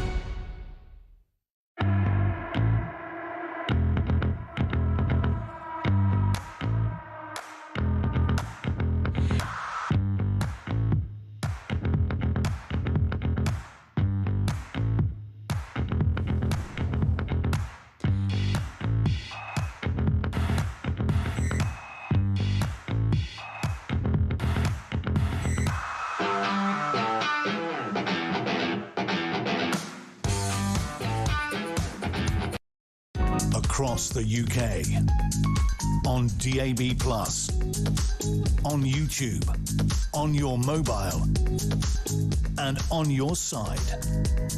This is Talk. This is Talk, the home of common sense, for me, Julia Hartley-Brewer. Just to let you know, Andy Burnham, I thought he'd already arrived in London. The footage we had was actually in Manchester. Andy Burnham is on his way, him on the West Coast Main Line. Good luck, sir, to get to London to be sworn in as an MP. But it does seem to be very, very clear that we are not going to be getting a contest. We're going to get a coronation, effectively, Andy Burnham. He could be in office within a month's time. Lots of big decisions to be taken pretty much almost immediately. Defence investment plan, all of that. Will the Prime Minister leave that to Andy Burnham or do it himself? Well, we'll wait and see what happens. First up there, let's talk to Luke Sullivan. He's a former political director to Keir Starmer when he was in opposition, and he's now at the Headland Consultancy. Good morning to you, Luke. Good morning. Thank you for having me. Well, thank you so much for joining us. First of all, what did you make of Keir Starmer's resignation speech? Yeah, I mean, I think you saw the sort of complete Keir Starmer that all of us have had the pleasure and honour to know up close. I think he gave a very dignified speech. But you also saw that moment that I think often with politicians you only see at the end, where he showed his humanity and his emotion. And it wasn't until the end when he was talking about his most important thing in life, which is his family, his wife Vic, and talking about being the best dad he can be to his two children, that I think we sort of saw that veneer break. And it was a very dignified speech. And look, I do think the Labour Party owes him a deep debt of gratitude, because when he did take over 6 years ago, as Keir Starmer said, the Labour Party was financially, politically and morally bankrupt. And it is because of him that we've managed to get to where we've got to. Well, look, he's a damn sight better than Jeremy Corbyn, certainly morally, I would say. I mean, it was a dignified speech. Other than the fact, I have to say, I was whooping with joy and wishing I had a bottle of champagne in front of me. But he's talked about going with grace and all of this. But the reality is, I've said this a million times this morning, but he was actually dragged kicking and screaming. He spent the weekend, by all accounts, being absolutely furious that his cabinet weren't backing him. There's been lots of talk until, even until last Friday, that he was going to stand and fight, and he would run in any contest. And frankly, he feels, for the very reasons you just said, that he feels the Labour Party owe him a debt of gratitude, and he's absolutely furious that he's being forced out, isn't he? Look, I've seen some of those briefings. I think it's human that any politician, and look, let's remember how unique it is to get to the top of your profession and become the Prime Minister of this great country. These are not ordinary people who give up, when the stacks and the odds are against them. And I think that's just human and natural. I'm sure it is a mix of emotions that Keir Starmer, I'm certain, will think that he had more to offer this country and the Labour Party. But look, I think, as he said, and he was very gracious in his speech, he accepted that a majority of his colleagues have reached a different decision. And I thought it was with great grace he said, whoever comes next, and I think it's very clear that is going to be Andy Burnham, as you've just said, that he will have Keir Starmer's full support. I mean, but again, that is Keir Starmer that I know. He couldn't have said, and whoever comes next, I'm going to try and do them over. I mean, you know what I mean? There's a lot of them was said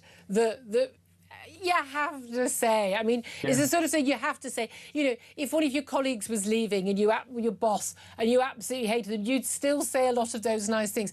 The reality is he doesn't think that Andy Burnham will be a better Prime Minister than him. And the couple of the things about people who want to be Prime Minister is, you know, it's quite an ego. I think I'm the best person in this country to run this country. That's quite an ego. And you have to have an ego, and you need to have a relative thick skin to be able to withstand it.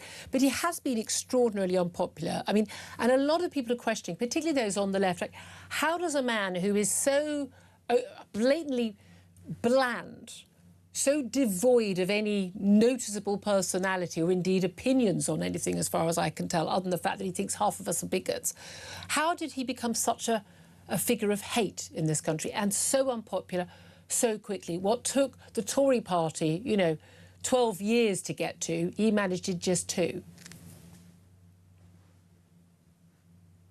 Yeah, I think you put your finger right on it, which is, I do think Keir Starmer reached levels of unpopularity with a sort of vehemence and strength, I think, that really has taken me aback when I've knocked on doors. I do think it's unfair, and I think probably Keir Starmer thinks it's unfair. But look, that's the reality of where we are. Look, the voters are never wrong. Look, they get to decide. I think there's a number of reasons. I think Keir Starmer is a politician in an age where, you know, being relatable to and making that connection with the public in an age of, you know, multimedia platforms, social media, that was never Keir Starmer's thing. And that wasn't also what he was pitching to the country. I do think things have changed in this country. I think people are much less party, you know, stuck to one party. Yes. They are much more like consumers when it comes. But a lot of the conversation, has been that, you know, he didn't have, you know, the charisma, the personality, and that's what Andy Burnham's got in spades, and that's the difference. As if it wasn't the policies. I think there's an element where people would put up with a rather dull Prime Minister if he didn't sort of wag his finger at them and tell them they were bigots, and if he actually was competent and did a good job.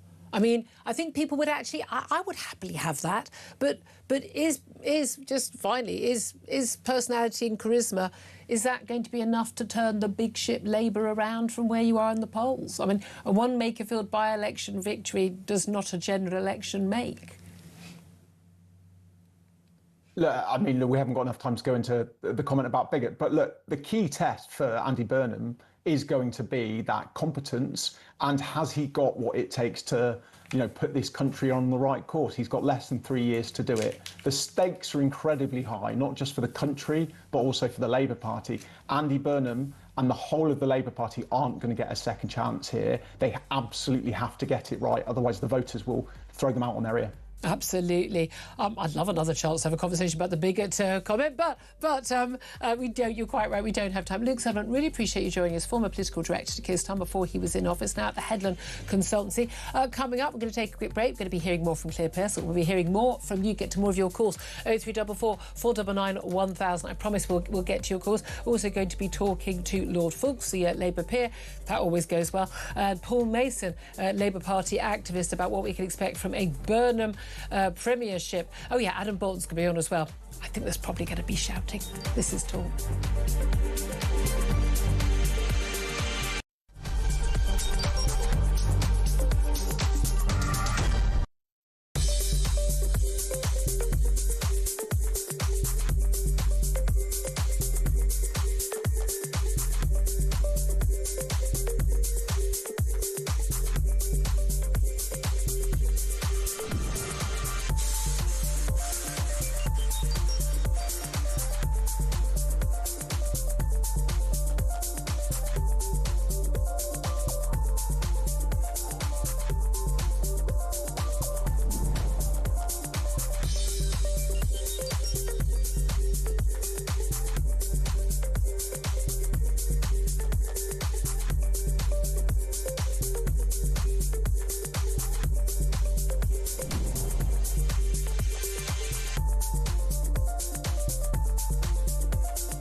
across the UK, on DAB+, on YouTube, on your mobile, and on your side. This is Talk.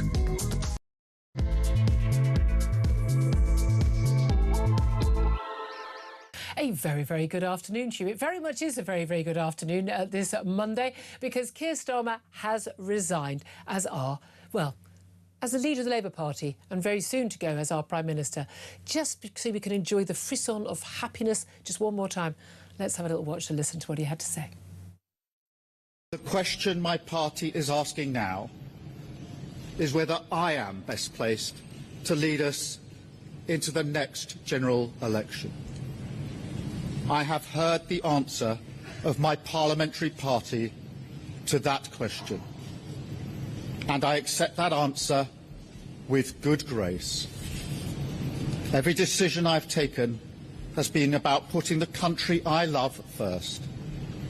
That is why I will resign as leader of the Labour Party. He can't even resign without being pompous about it, can he? I mean, honestly, I've got to be honest with you. I was weeping with joy earlier on. I've already asked you to send me photos of you drinking your champagne. We had Vincent on earlier. He was actually already, before 10:30, opening the whiskey to celebrate. He's going. But again, we've got him probably a bit longer. Could be for a couple of months if there is a Labour leadership election contest. We now know that Andy Burnham, travelling right now on his way down from Manchester to London he hasn't even become a MP for Makerfield just yet after winning that by-election last week, but he's going to get sworn in as an MP when he arrives in London. It's just the anti-West Coast main line standing between him and perhaps the premiership of this country. But while he has confirmed for the first time in a message this morning that he will be standing in that leadership contest, Wes Streeting, who said that he would stand in any contest, is not. Now, again, whether or not he had the 81 Labour MPs to back him or not is the question, but he will not be standing. Clearly, a deal has been done for a top job there for Wes Streeting. We had a message from Al Cars, we had a message from Angela Rayner. No sign yet that they are going to run. Now, the Prime Minister said very clearly he's standing down as the leader of the Labour Party. He will stay on as Prime Minister until there is another leader.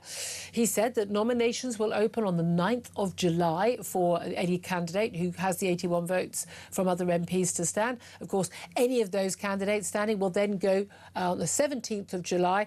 If there is a contest and those nominations close, they will go to a ballot by Labour Party members and affiliates. If, however, there is no contest, no vote of party members, there is just a coronation of Andy Burnham, well, he could be Prime Minister by the 18th of July. The question is he ready? Keir Starmer had 4 long years as Labour Party leader in opposition to prepare for office and failed to prepare at all. Indeed, he actually sacked his Chief of Staff not long after getting into office, Sue Gray, because she was in charge of the first 100 days and apparently didn't have a plan.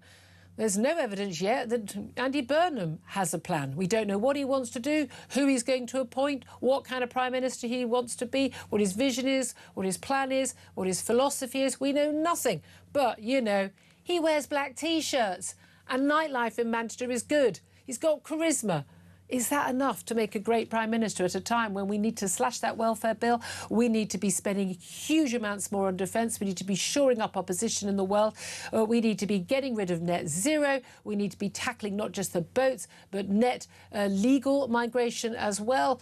Building houses, sorting out the NHS, sorting out crime, you name it.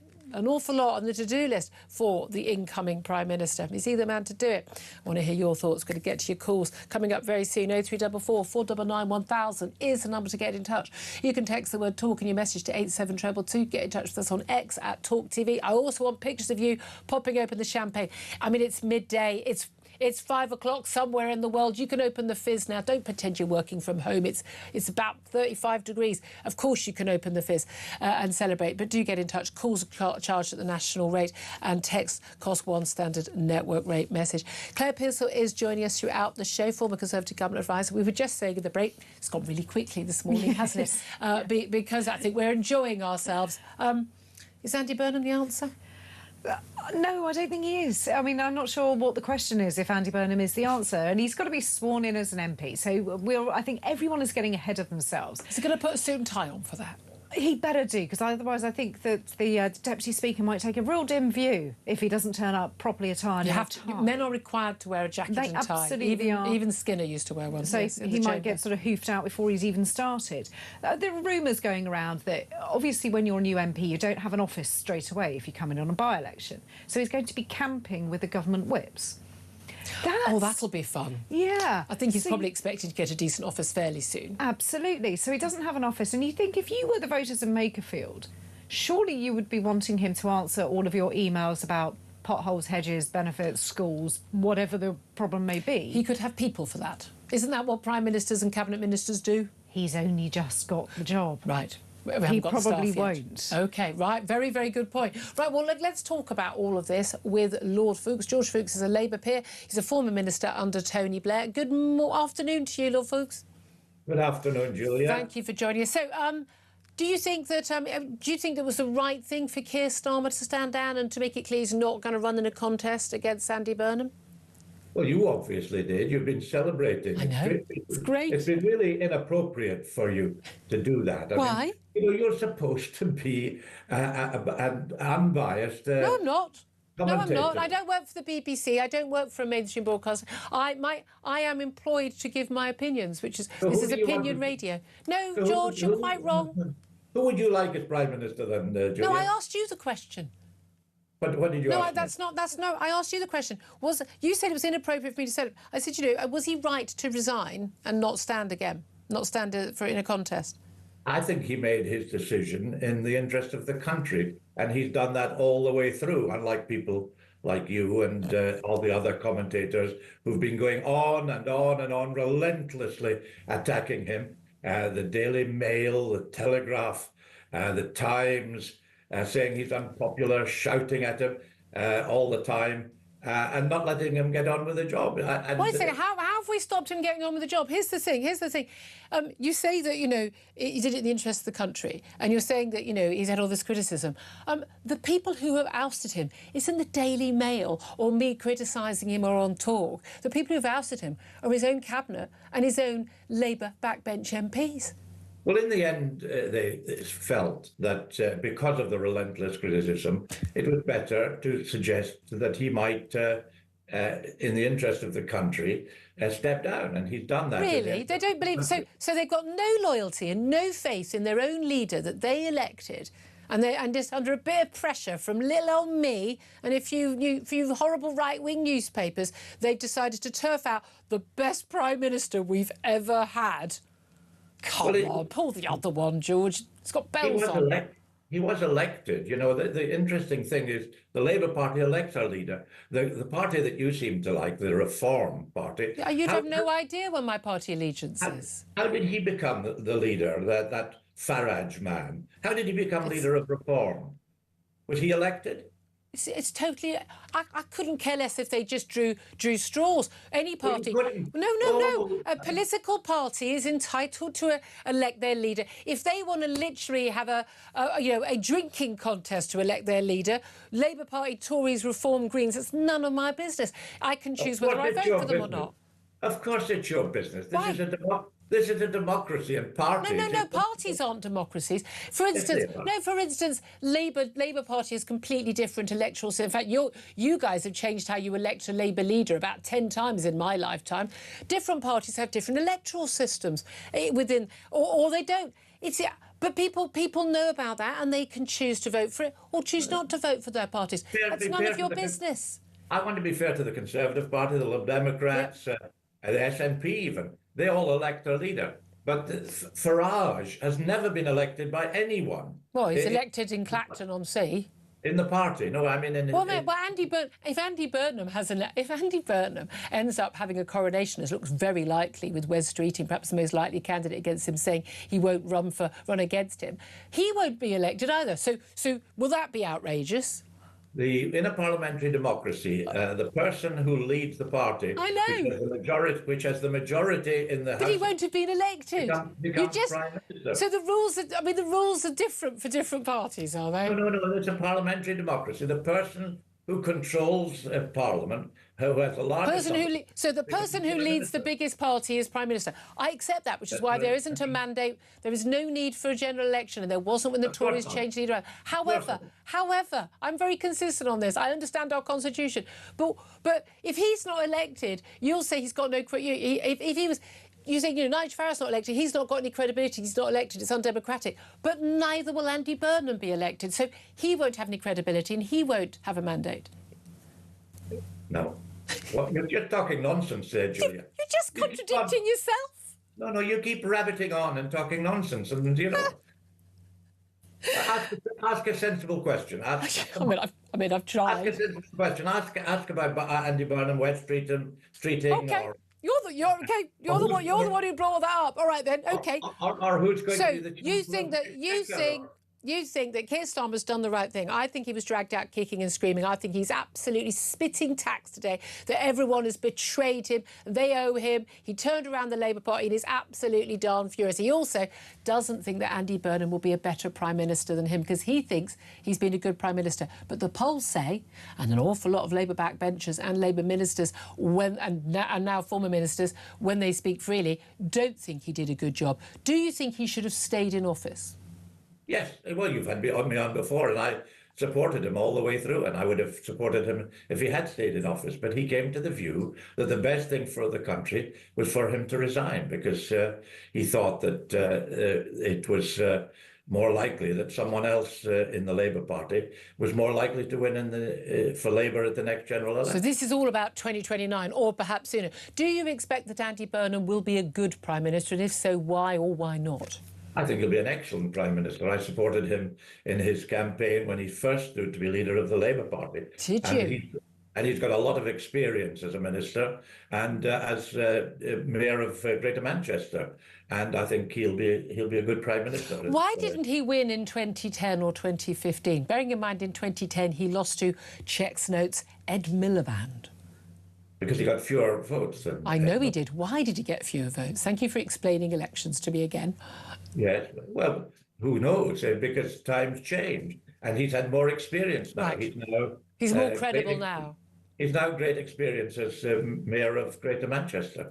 A really big job, and he's done very, very well. He's a very popular figure. There's no doubt at all, and it's the city's doing well. A lot of people are saying a lot of this Manchesterism and all the achievements of Burnham aren't actually quite what they seem, and they're not necessarily so much, partly down to Andy Burnham and his leadership, but not necessarily all of it. Do you think, though, that he is up for a job when he has been a cabinet minister previously, health secretary, crucially, he was chief secretary to the Treasury. He was in the Home Office, but obviously not Home Secretary, but also having run Manchester, that he's got the experience to deal with issues, massive big issues on the world stage, our foreign policy, defence policy and all these things. Because I've been around a long time. I've followed a lot of these people. I don't recall Andy Burnham having expressed any views on any of those things. Well, I think he's got a lot more experience than Kemi Badenoch or Nigel Farage, your friend. I think I'm friendly with quite a lot of them. I'm friendly with... I was at an event on Thursday night chatting very happily with members of the Labour cabinet. I don't choose my friends based on their politics. I'm old-fashioned like that. But you think he's got enough experience. What kind of Prime Minister will he be then? What will he... Because he's got a lot more experience than Kemi Badenoch or Nigel Farage. And so I think he'll be an excellent Prime Minister. And you'll see once he chooses his cabinet. I think he's got a whole range of very good people to choose from. I mean, there's a lot of talk. He wants to bring Louise Haigh back. I mean, someone who resigned because she'd basically defrauded a company by claiming her mobile phone had been stolen when it hadn't. I mean, is that someone fit for public office? He hasn't made any appointments. Should he appoint her or not? It's not for me to suggest who he should appoint. I think there are a whole range of good people. Who do you think? A whole range of good people in the Parliamentary Labour Party, unlike the 6 strange people in the Reform, most of whom have defected from the Tory If everything's going so well, why do you keep banging on about Reform? Because you do. I've literally not brought them up at all in this conversation. You think they're wonderful. Why do you think that? Because I'm very critical of a number of their policies. I think you'll find I have no issue with taking on anyone, whether I'm friends with them or not, or whether I agree with this or that policy. Take them on if I think they're doing something sensible, I'll tell them I agree with them. If I think they're doing something wrong or dumb, I'll tell them that as well. I have no party allegiance. Well, yeah, okay. Well, but you do seem to be very critical of the Labour Party. But that's not. But that's because you've not been a very good government, and because which is the view of most Labour voters who voted for you in 2024 as well. Well, I think the result in the by-election in Makerfield proves otherwise. Well, that was a vote. Let's face it, that was a vote to get Keir Starmer out. The polls are very clear. Oh no, it was a vote for Labour and a vote for Andy Burnham. And a vote to get Keir Starmer out. The reality is Keir Starmer's, on the latest poll, the most unpopular Prime Minister ever. I mean, most of the most unpopular Prime Ministers have been in the last few years. What you say Andy Burnham's got the experience. You say he's going to be a great Prime Minister. Doing what? What do you think he's going to do to be a great Prime Minister? Well, there's a whole range of things that have to be done. Okay. Clearly, the expenditure has to be rebalanced. We have to continue to support Ukraine in its fight. We have to try and get help to get peace in the Middle East. We have to make some savings in the budget for welfare. We have to increase our defence expenditure. There are a whole range of things to be done, and none of which are easy. It's easy for you, Julia, to come on and say all the things that need to be done, but to balance it and to say, on the one hand, we need to spend more money, but we mustn't borrow anymore and we mustn't tax anymore. What's the other option? Can anyone answer on a postcard? What's the other option? Spending less on other things. You've just outlined things that need to be done. You haven't told me what Andy Burnham would do. And I think the reason why you've not done that is because you don't know. And I think the reason why you don't know what he'd do is because he doesn't know yet either. Why does everyone think a man who wants to be Prime Minister but doesn't actually know what he wants to do when he's Prime Minister will make a great Prime Minister? So, okay, would it be okay if he told us at any point? What do you think he wants to do? Okay, you've got welfare issue, you've got defence. What's he going to choose? Tell me. What do you mean? Of course you have to spend money on welfare, and of course you have to spend money on defence. You talked about we need to save some money on the welfare budget, and we need to spend more on defence. Those are the obvious trade-offs. Everyone's been talking about it. John Healey, everybody. Do you think he's going to do that? He hasn't said he will. I support having bonds. I didn't ask you what you want. I asked you what do you think. Everyone on the left, everyone keeps telling on the Labour Party, say he's going to be a great Prime Minister. What's he going to do that you think is going to make him a great Prime Minister? You haven't told me a single thing. No, well, of course I haven't. Because you don't know. No. You don't know, but... So why... This is the bizarre thing. You talked about people having a mandate. You talked about people standing for election. One of the reasons you do that is you have a contest. We find out what they want to do. OK. We have no idea what Andy Burnham wants to do, what he stands for, what he believes in, what his priorities will be. So why do you think he's going to be a great Prime Minister? Because I know his background, I know his experience, I know him as a person, and I know that he'll be able to make the right kind of judgments, make the right kind of appointments, and I'm sure he'll be a great Prime Minister. Do you not think that the Labour Party MPs, not even Labour Party members, let alone the voters generally, should have a clue what someone who is becoming Prime Minister wants to do when he becomes Prime Minister? Yes, and no doubt there will be hustings, and he'll be able to answer these questions. You might even invite him onto your programme, and he might Any day. He might come on and answer your questions. That would be nice. Well, we'll leave it there. Lord Fawkes, George Fuchs, Labour peer, former Minister under Tony Blair. Thank you. It's always genuinely is a pleasure. Thank you. Claire Pearsall. So essentially, we're being told that Andy Burnham's going to be great, based on the fact that he wears a black T-shirt and there's a bit of a better vibe around him. It's all about vibes, isn't it? It is, and that seems to be what they're all He might be great, but we have no idea. There's no way of knowing. Right, we're going to have to go to a quick break because I want to talk to Paul Mason, who's a Labour Party activist. He's up next. This is Talk.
What they're ashamed of is the English flag.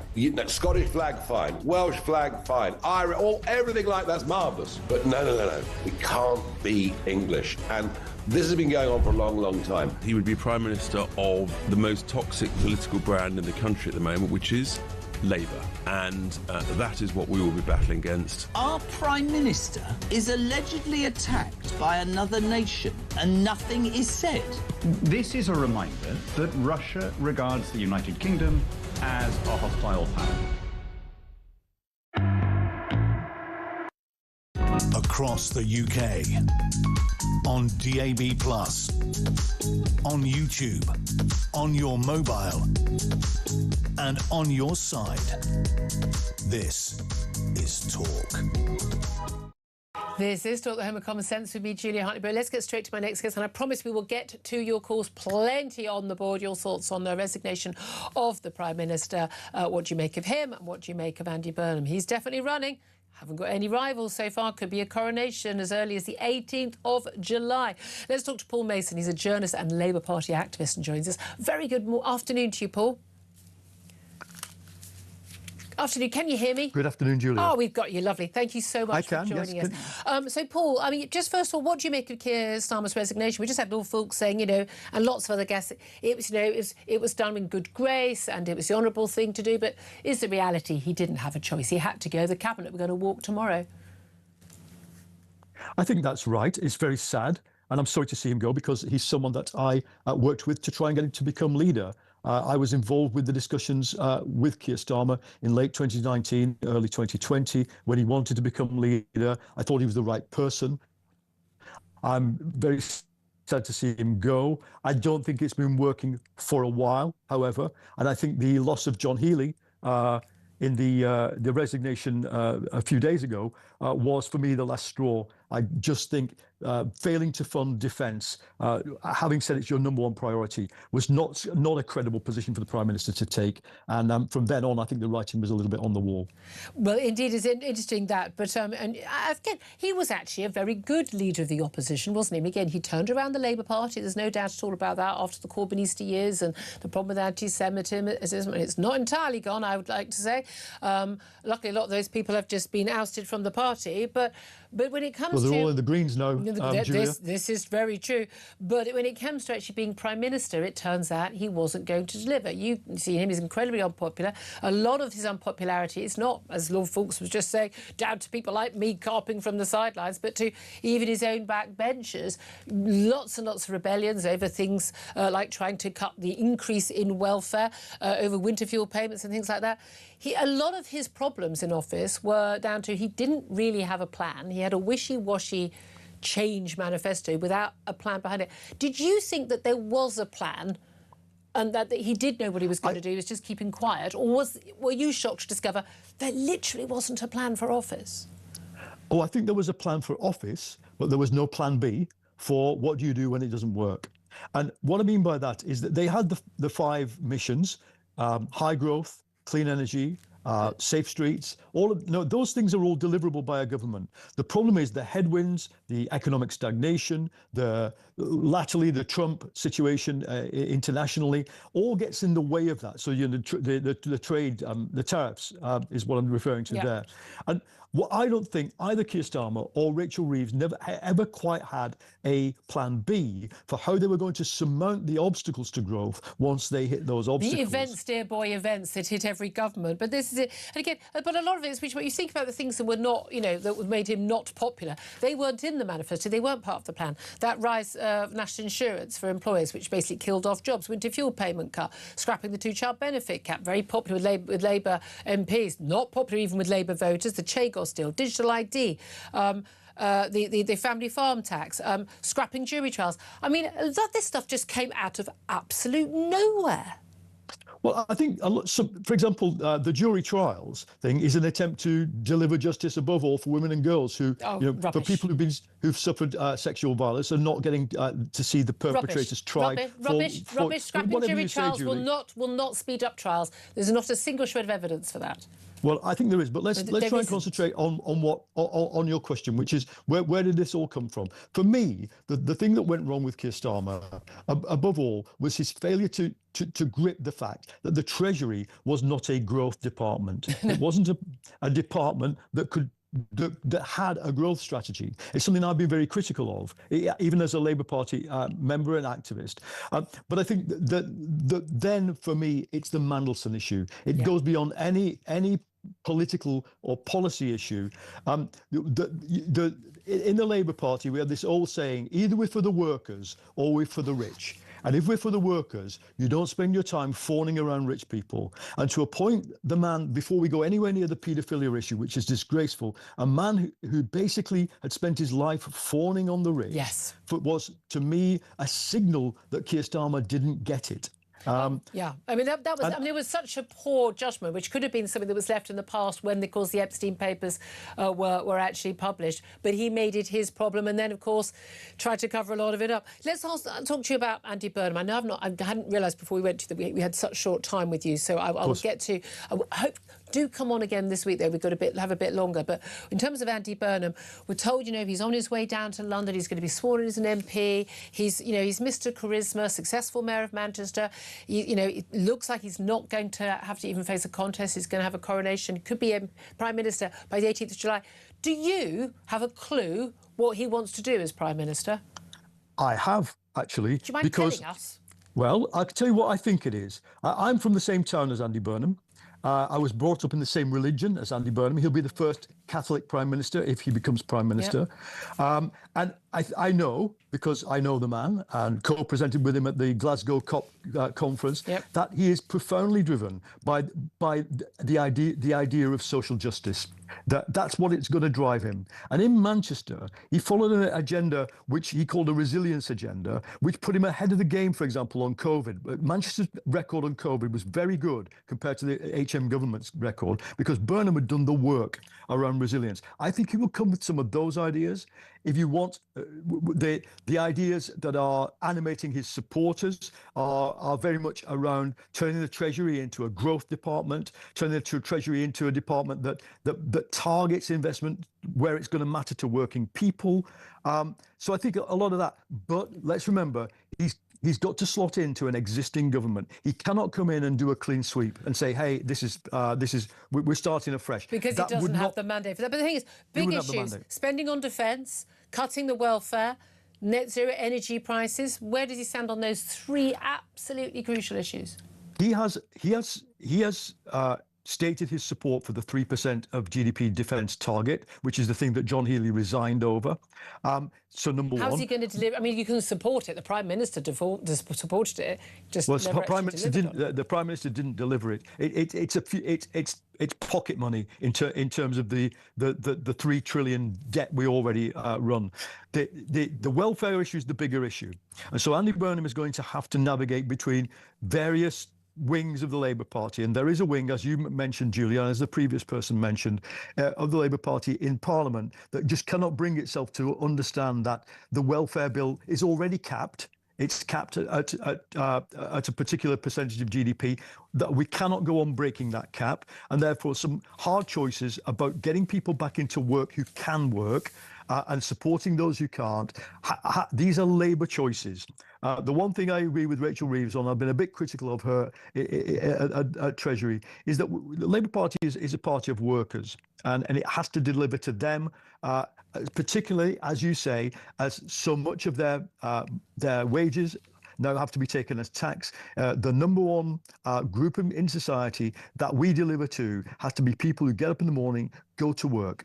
And campaigning in Makerfield, as I did for Andy Burnham, and I will support him as leader, every other house has a white van in front of it. I would hope that Labour's next budget would be a white van person's budget. Just finally, who's your money on to be his Chancellor? It's going to be a crucial appointment. I have no idea. I think it's got to be a big beast, who's someone who's already done something like that. And is it Rachel Reeves? I don't think. Look, Rachel Reeves is responsible from my point of view, for for Starmer's decision not to fully fund defence. And as a Labour person, I am, defence is my number one priority. I want to see defence fully funded. So if she has a change of mind, great. But I think that issue has to be sorted front and centre. I know I've got to let you go, Paul Mason. Great to have you on, journalist, Labour Party activist Paul Mason there. Interesting, Claire Pearsall, who's joining me obviously on the whole show, former Conservative Government Advisor, and I do follow Paul Mason on social media, and it's interesting, as a Labour person, he's through and through. Everybody was at the BBC, but he knows stuff. But in terms of being very, very pro-spinning defence, the thing we hear whenever we ask anybody about what Keir Burnham's going to do, this is what he thinks. He thinks there it is. This, like social justice, brilliant. Yeah. I mean, sorry, hands up who doesn't believe in social justice. I mean, hands up who wants an economy that's not growing. I mean, this is a little bit, mum and apple pie, isn't it? It is, and suggesting that they're a party for the workers, but when you ask them what is a working person, they can't tell you that. Well, not someone who employs people because they put their national insurance up. Precisely, but then this is the party that can't tell us what a woman is either. I want to know his thoughts on trans. I'm pretty sure he's been pretty dodgy on trans, on the trans stuff, which is, for me, it's problematic. Not problematic. I mean, it's a sanity test. It's an honesty test. At what point did Keir Starmer decide that some women didn't have penises? I mean, or does he still think that? Was he lying to us then? Is he lying to us now? Nothing changed. No. Biology did not change in that time. Listen, we just had to, before we go to break, a statement from Volodymyr Zelensky reacting to Keir Starmer's resignation. I mean, Zelensky, he's counting them in and he's counting them out, isn't he? He's had Boris Johnson, he's had Keir Starmer since the war was launched by Russia. Keir, thank you for your cooperation, your support and the joint decisions that have helped make our Europe and our protection of life stronger. United Kingdom has been, is and will remain among the world's leaders. Here in Ukraine, we deeply value Britain, and every meeting and every conversation we've had has always been filled with real substance. Thank you for always being in touch, always engaged and always striving to do what is needed and what will truly help. I wish the United Kingdom and all British people every success, as well as realisation of your national goals. We have confidence in Britain. Keir, you're always a welcome guest in Ukraine. I like that. I've got... that's like nice. That. Yeah. I mean, he's always going to be worried, the next one. Where's the support going to come from with the next one? Absolutely. 12:34 is the time. We're going to get to your calls up next. Lots and lots of calls on the board. Let's get to as many as we can. Your reaction to the joy that is Keir Starmer's resignation. Look, if you want to call in and say you're really gutted he's gone, that's going to be an interesting conversation, but do start it. 0344 499 1000 is the number to get in touch. This is Talk.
Across the UK, on DAB+, on YouTube, on your mobile, and on your side.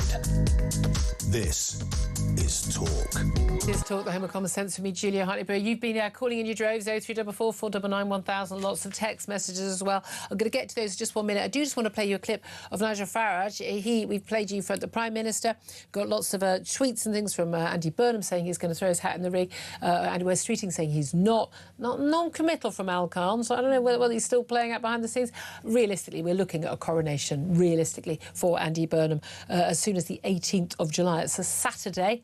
But Nigel Farage is demanding a general election. Here's what he had to say in a video he released a little bit earlier. I've no idea whether there'll be a contest or a coronation. But what I do know is the British public have simply had enough of political parties chopping and changing their leaders at will. We vote for somebody in a general election to be our Prime Minister. We expect them to serve their term. And barring ill health or exceptional circumstances, what is going on here, frankly, is reminiscent of a banana republic that has totally devalued the very process of general elections and democracy. I demand, we at Reform demand, a general election. It's all very well from the Prime Minister Nigel Farage of the Prime Minister, but realistically, you can't really demand anything, can you, Claire Pearsall? No, he can't, and we don't need to have one. This is a parliamentary democracy, not an American presidential system. No, the leader of the Labour Party, or the leader of the biggest party in the House of Commons, is the Prime Minister. That's how it rolls. That's the total hypocrisy from Labour, because they were calling for the Tories to have a general election. The reality is, Reform would probably like an election, certainly a damn sight more than Tories and the Lib Dems. Greens probably want one sooner, but rather than later, because I think they've already hit their high mark. But I don't think Reform really want one. They're saying this when they think they can get away with it. Let's get to your calls. Stuart is on the line in London. A very good afternoon to you, Stuart. What do you want to say? Good afternoon, Julia. And it is a good afternoon, isn't it? Yeah, I always notice, before I start, I watch you on TV and you're always immaculate. Oh, darling, we try. I think a lot of Labour female MPs could take a note from you. Do you know, I've got to be honest with you, Claire Pearsall and I have this conversation quite often off air. I do think, I feel the same way, like teachers in school and things like that. I just think you should dress up, you're at work, you should look appropriate. You should look smart. Without a doubt, I mean, most of them look like they've been fell off a horse, caught in the stirrups and dragged through a bush about 10 times. Quite a lot of the men as well, to be honest with you, but particularly the women. Also, I've got very little time for grown-ups with the old blue hair and the pink hair and all that. I mean, oh, for goodness sake.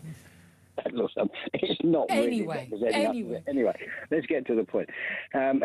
Labour have, how many MPs have they got? Is it 400? About the 400 mark. I've lost track of how many have lost the whip or haven't, Well, 400, and all they could do, the best they could do, is come up with a bloke that was cheap, not a lot, in Manchester. He wasn't even an MP, but getting the other one to resign with a promise of a peerage. Yeah. And they haven't got anyone good enough as an MP to take up. It's quite telling, isn't it? The sad state of the Labour Party. I mean, what has Starmer actually, Burnham actually achieved? He promised to build 10,000 social houses. He built about 300. He's done absolutely nothing. He's got the third worst homeless situation in Manchester, in the whole country. He's number 3. London, I think Birmingham, and then he's achieved nothing. He's never achieved anything in his life.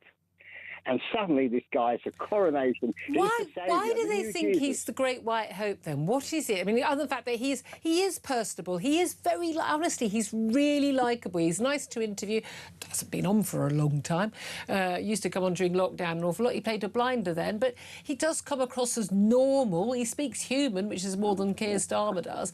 But why do they think that he is this, the Messiah? Well, what I want to ask him is certain questions. What are you going to do about the thing? Are you going to leave the ECHR? Yes or no? Yeah. If no, that means nothing is going to change.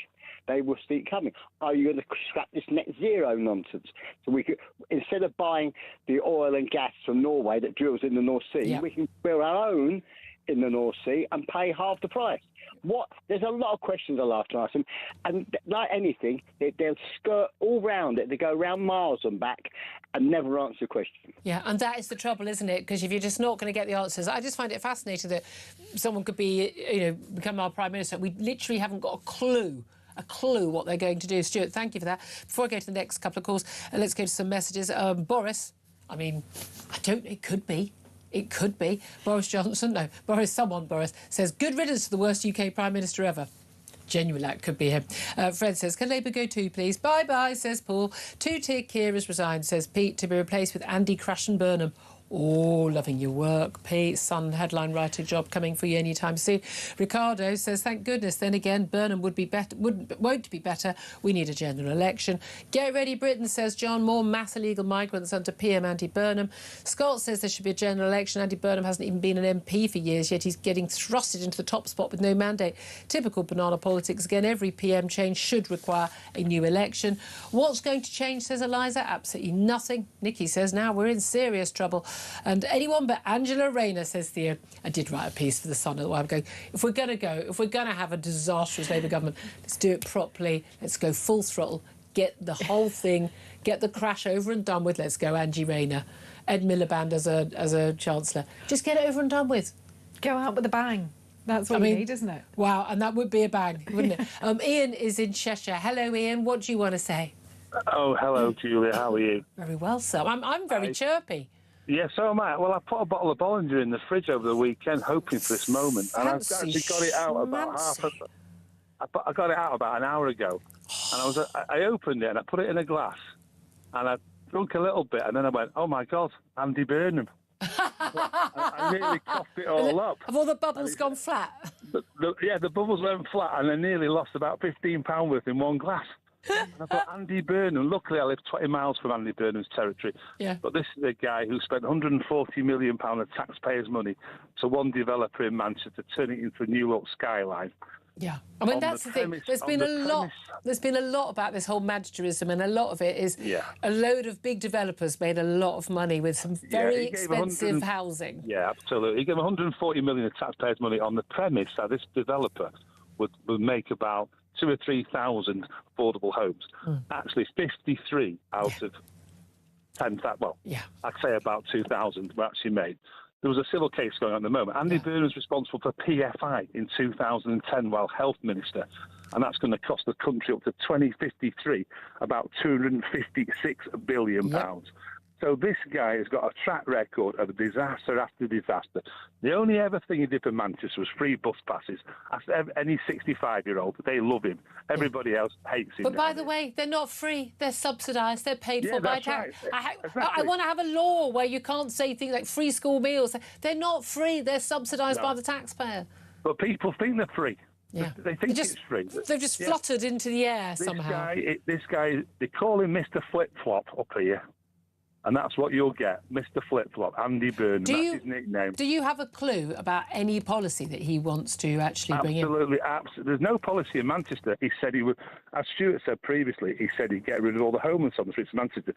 Piccadilly Gardens is the crack den of the whole world.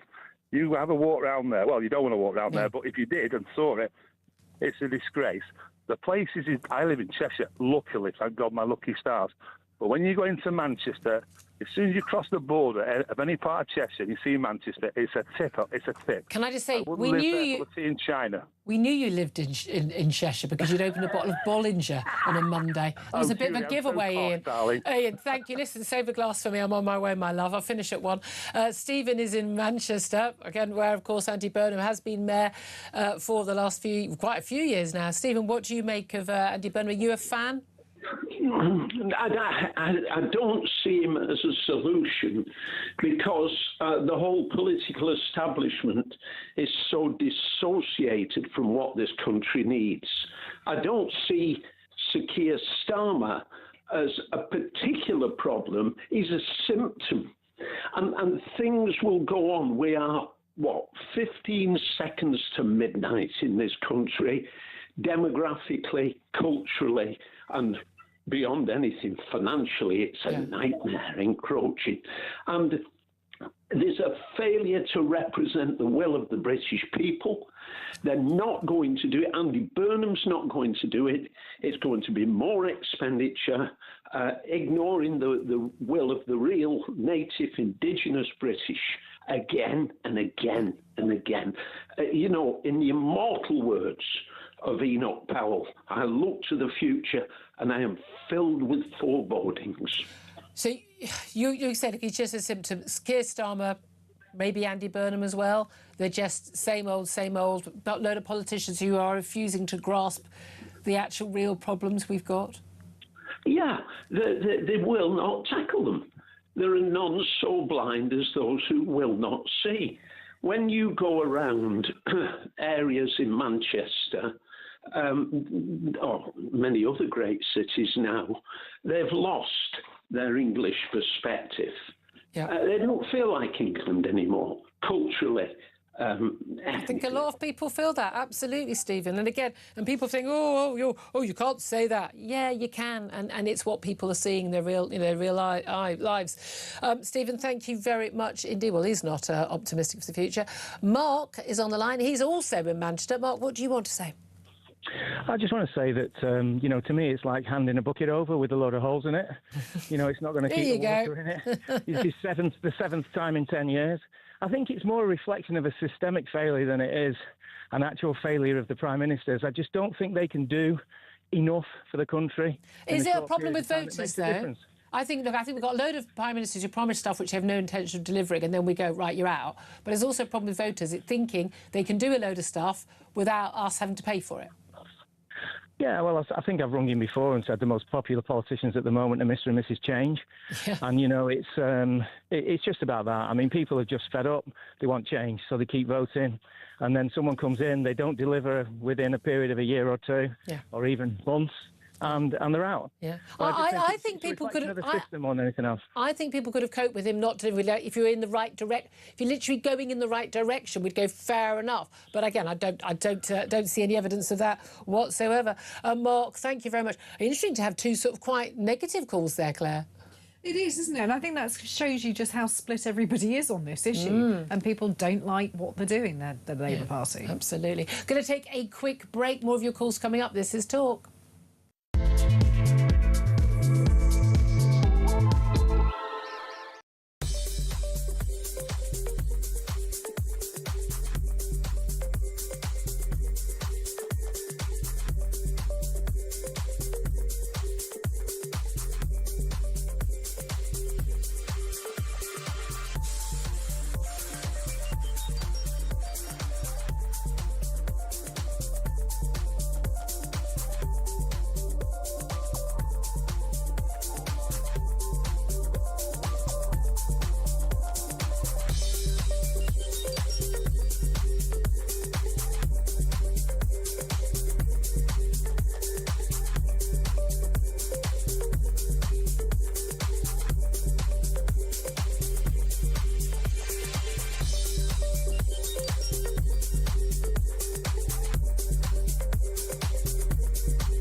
What they're ashamed of is the English flag.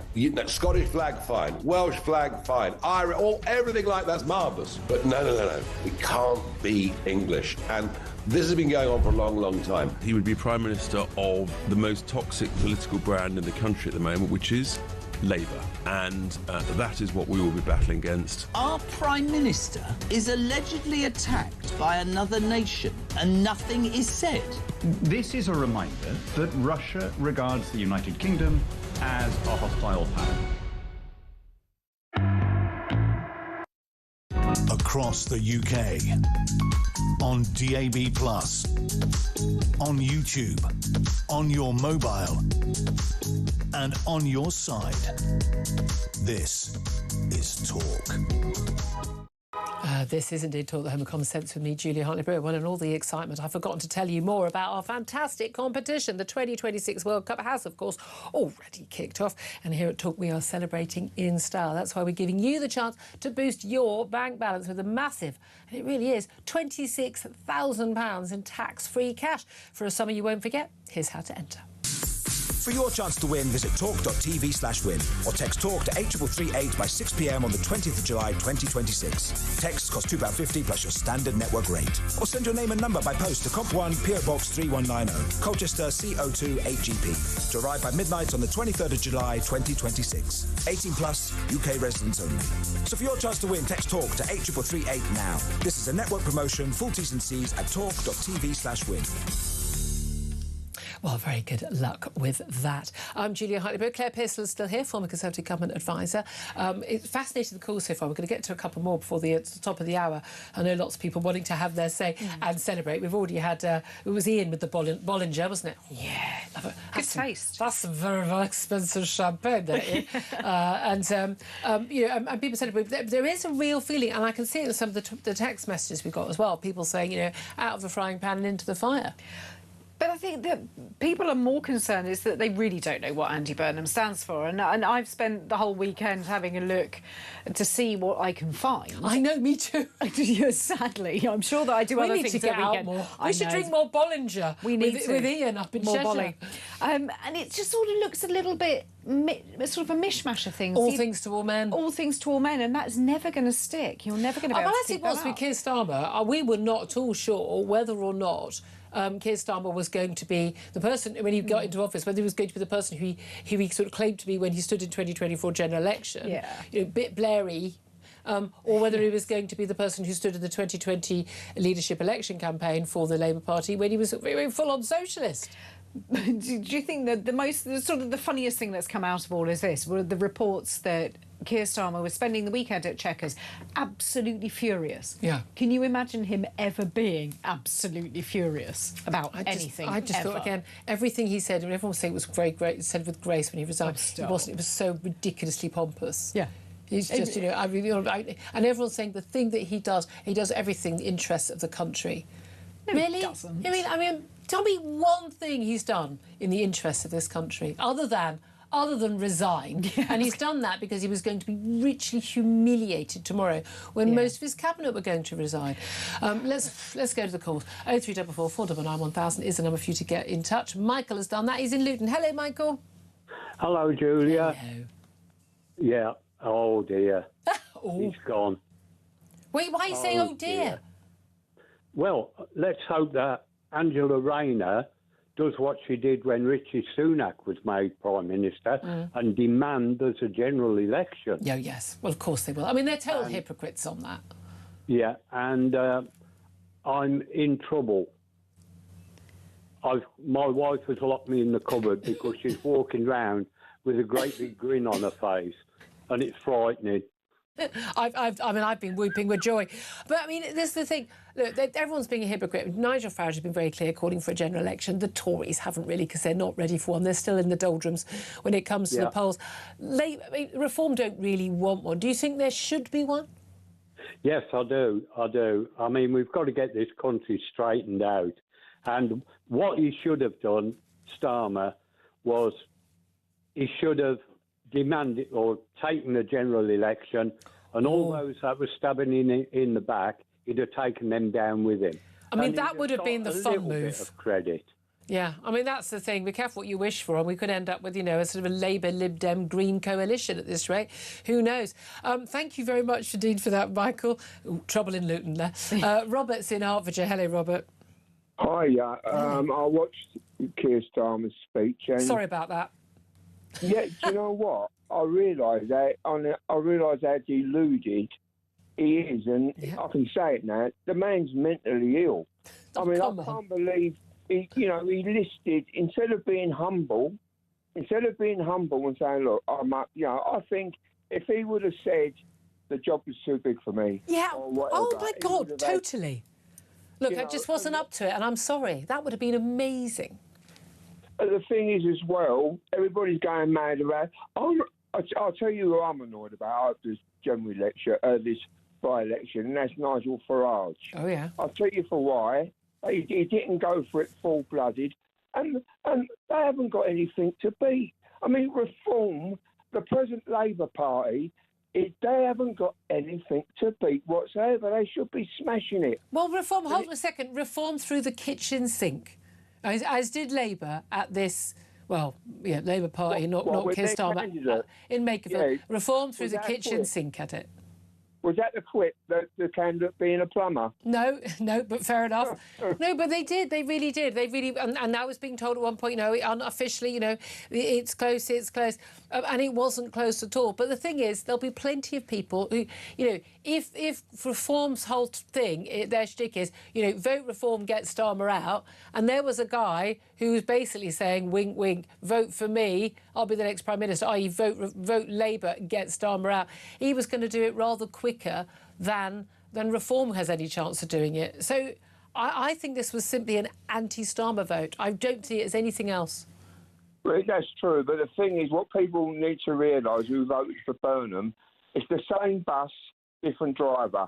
And it's the same bus, different driver. In actual fact, it will probably be worse because you nationalise everything, and that will just be, an absolute disaster. Look, socialism doesn't work. No.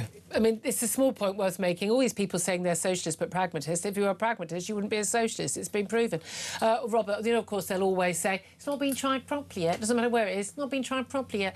Robert in Hertfordshire, thank you. Claire Pearsall, I mean, it is fascinating. And you mentioned, nationalisation, and that's going to be one of the things, nationalise water companies, nationalise. Perfectly good argument, like these public utilities. Well, I mean, they are monopolies. I live in Thames Water. I can't choose to have Yorkshire Water, so they have monopolies. There's an argument, but would they be any better run? Would our bills go down? No, they wouldn't, and it costs an inordinate amount of money. Just to nationalise the water industry alone is about 100 billion. Yeah, I mean, where's that coming from? There isn't money for any of it. No. Do you think it's going to be a fun next few weeks, a fun next few years? Where are you on this? A fun next few weeks, yes. Is it for the bants? Is it all about the banter now? It kind of is. And from my position, it's not my party that's doing it. This is someone else, so I'm feeling a little bit more relaxed over it. You did have to go through all of the... Done that. I mean, how many did you lot went through? Loads. Too many. Too many, that's for sure. I'm delighted today. Ian Collins is here. You can have Yorkshire Water. You just have to supply your own pipe. Yes, all the way down. That's the only thing. Yes, all the way down. A bit laborious, tacking it onto the M6 Central Reservation. I think it might be quite a lot. I wouldn't get planning. Yeah. I wouldn't get planning. There'd be some bats that were put out, and that would have to be only one story in town, of course. Toy Story 5 is out. Can't wait. Who's your favourite Toy Story character? He's got kids. Are you going for Forky, or are you going for I don't know, one of the obvious? Do you know what? ones? I kind of blocked that. Mine's so old now. I don't have to. You don't have to worry about that old shizzle, do you? It was fun. I love Toy Story. Come on. Well, this is a little bit of a Hollywood movie. Were you in tears, Jude? I mean, I heard your beginning today sounding very, frankly, horrendously cynical, and but I agree with every word. Because he brought it on himself. I mean, that's the point, isn't it? I mean, the great, the honeymoon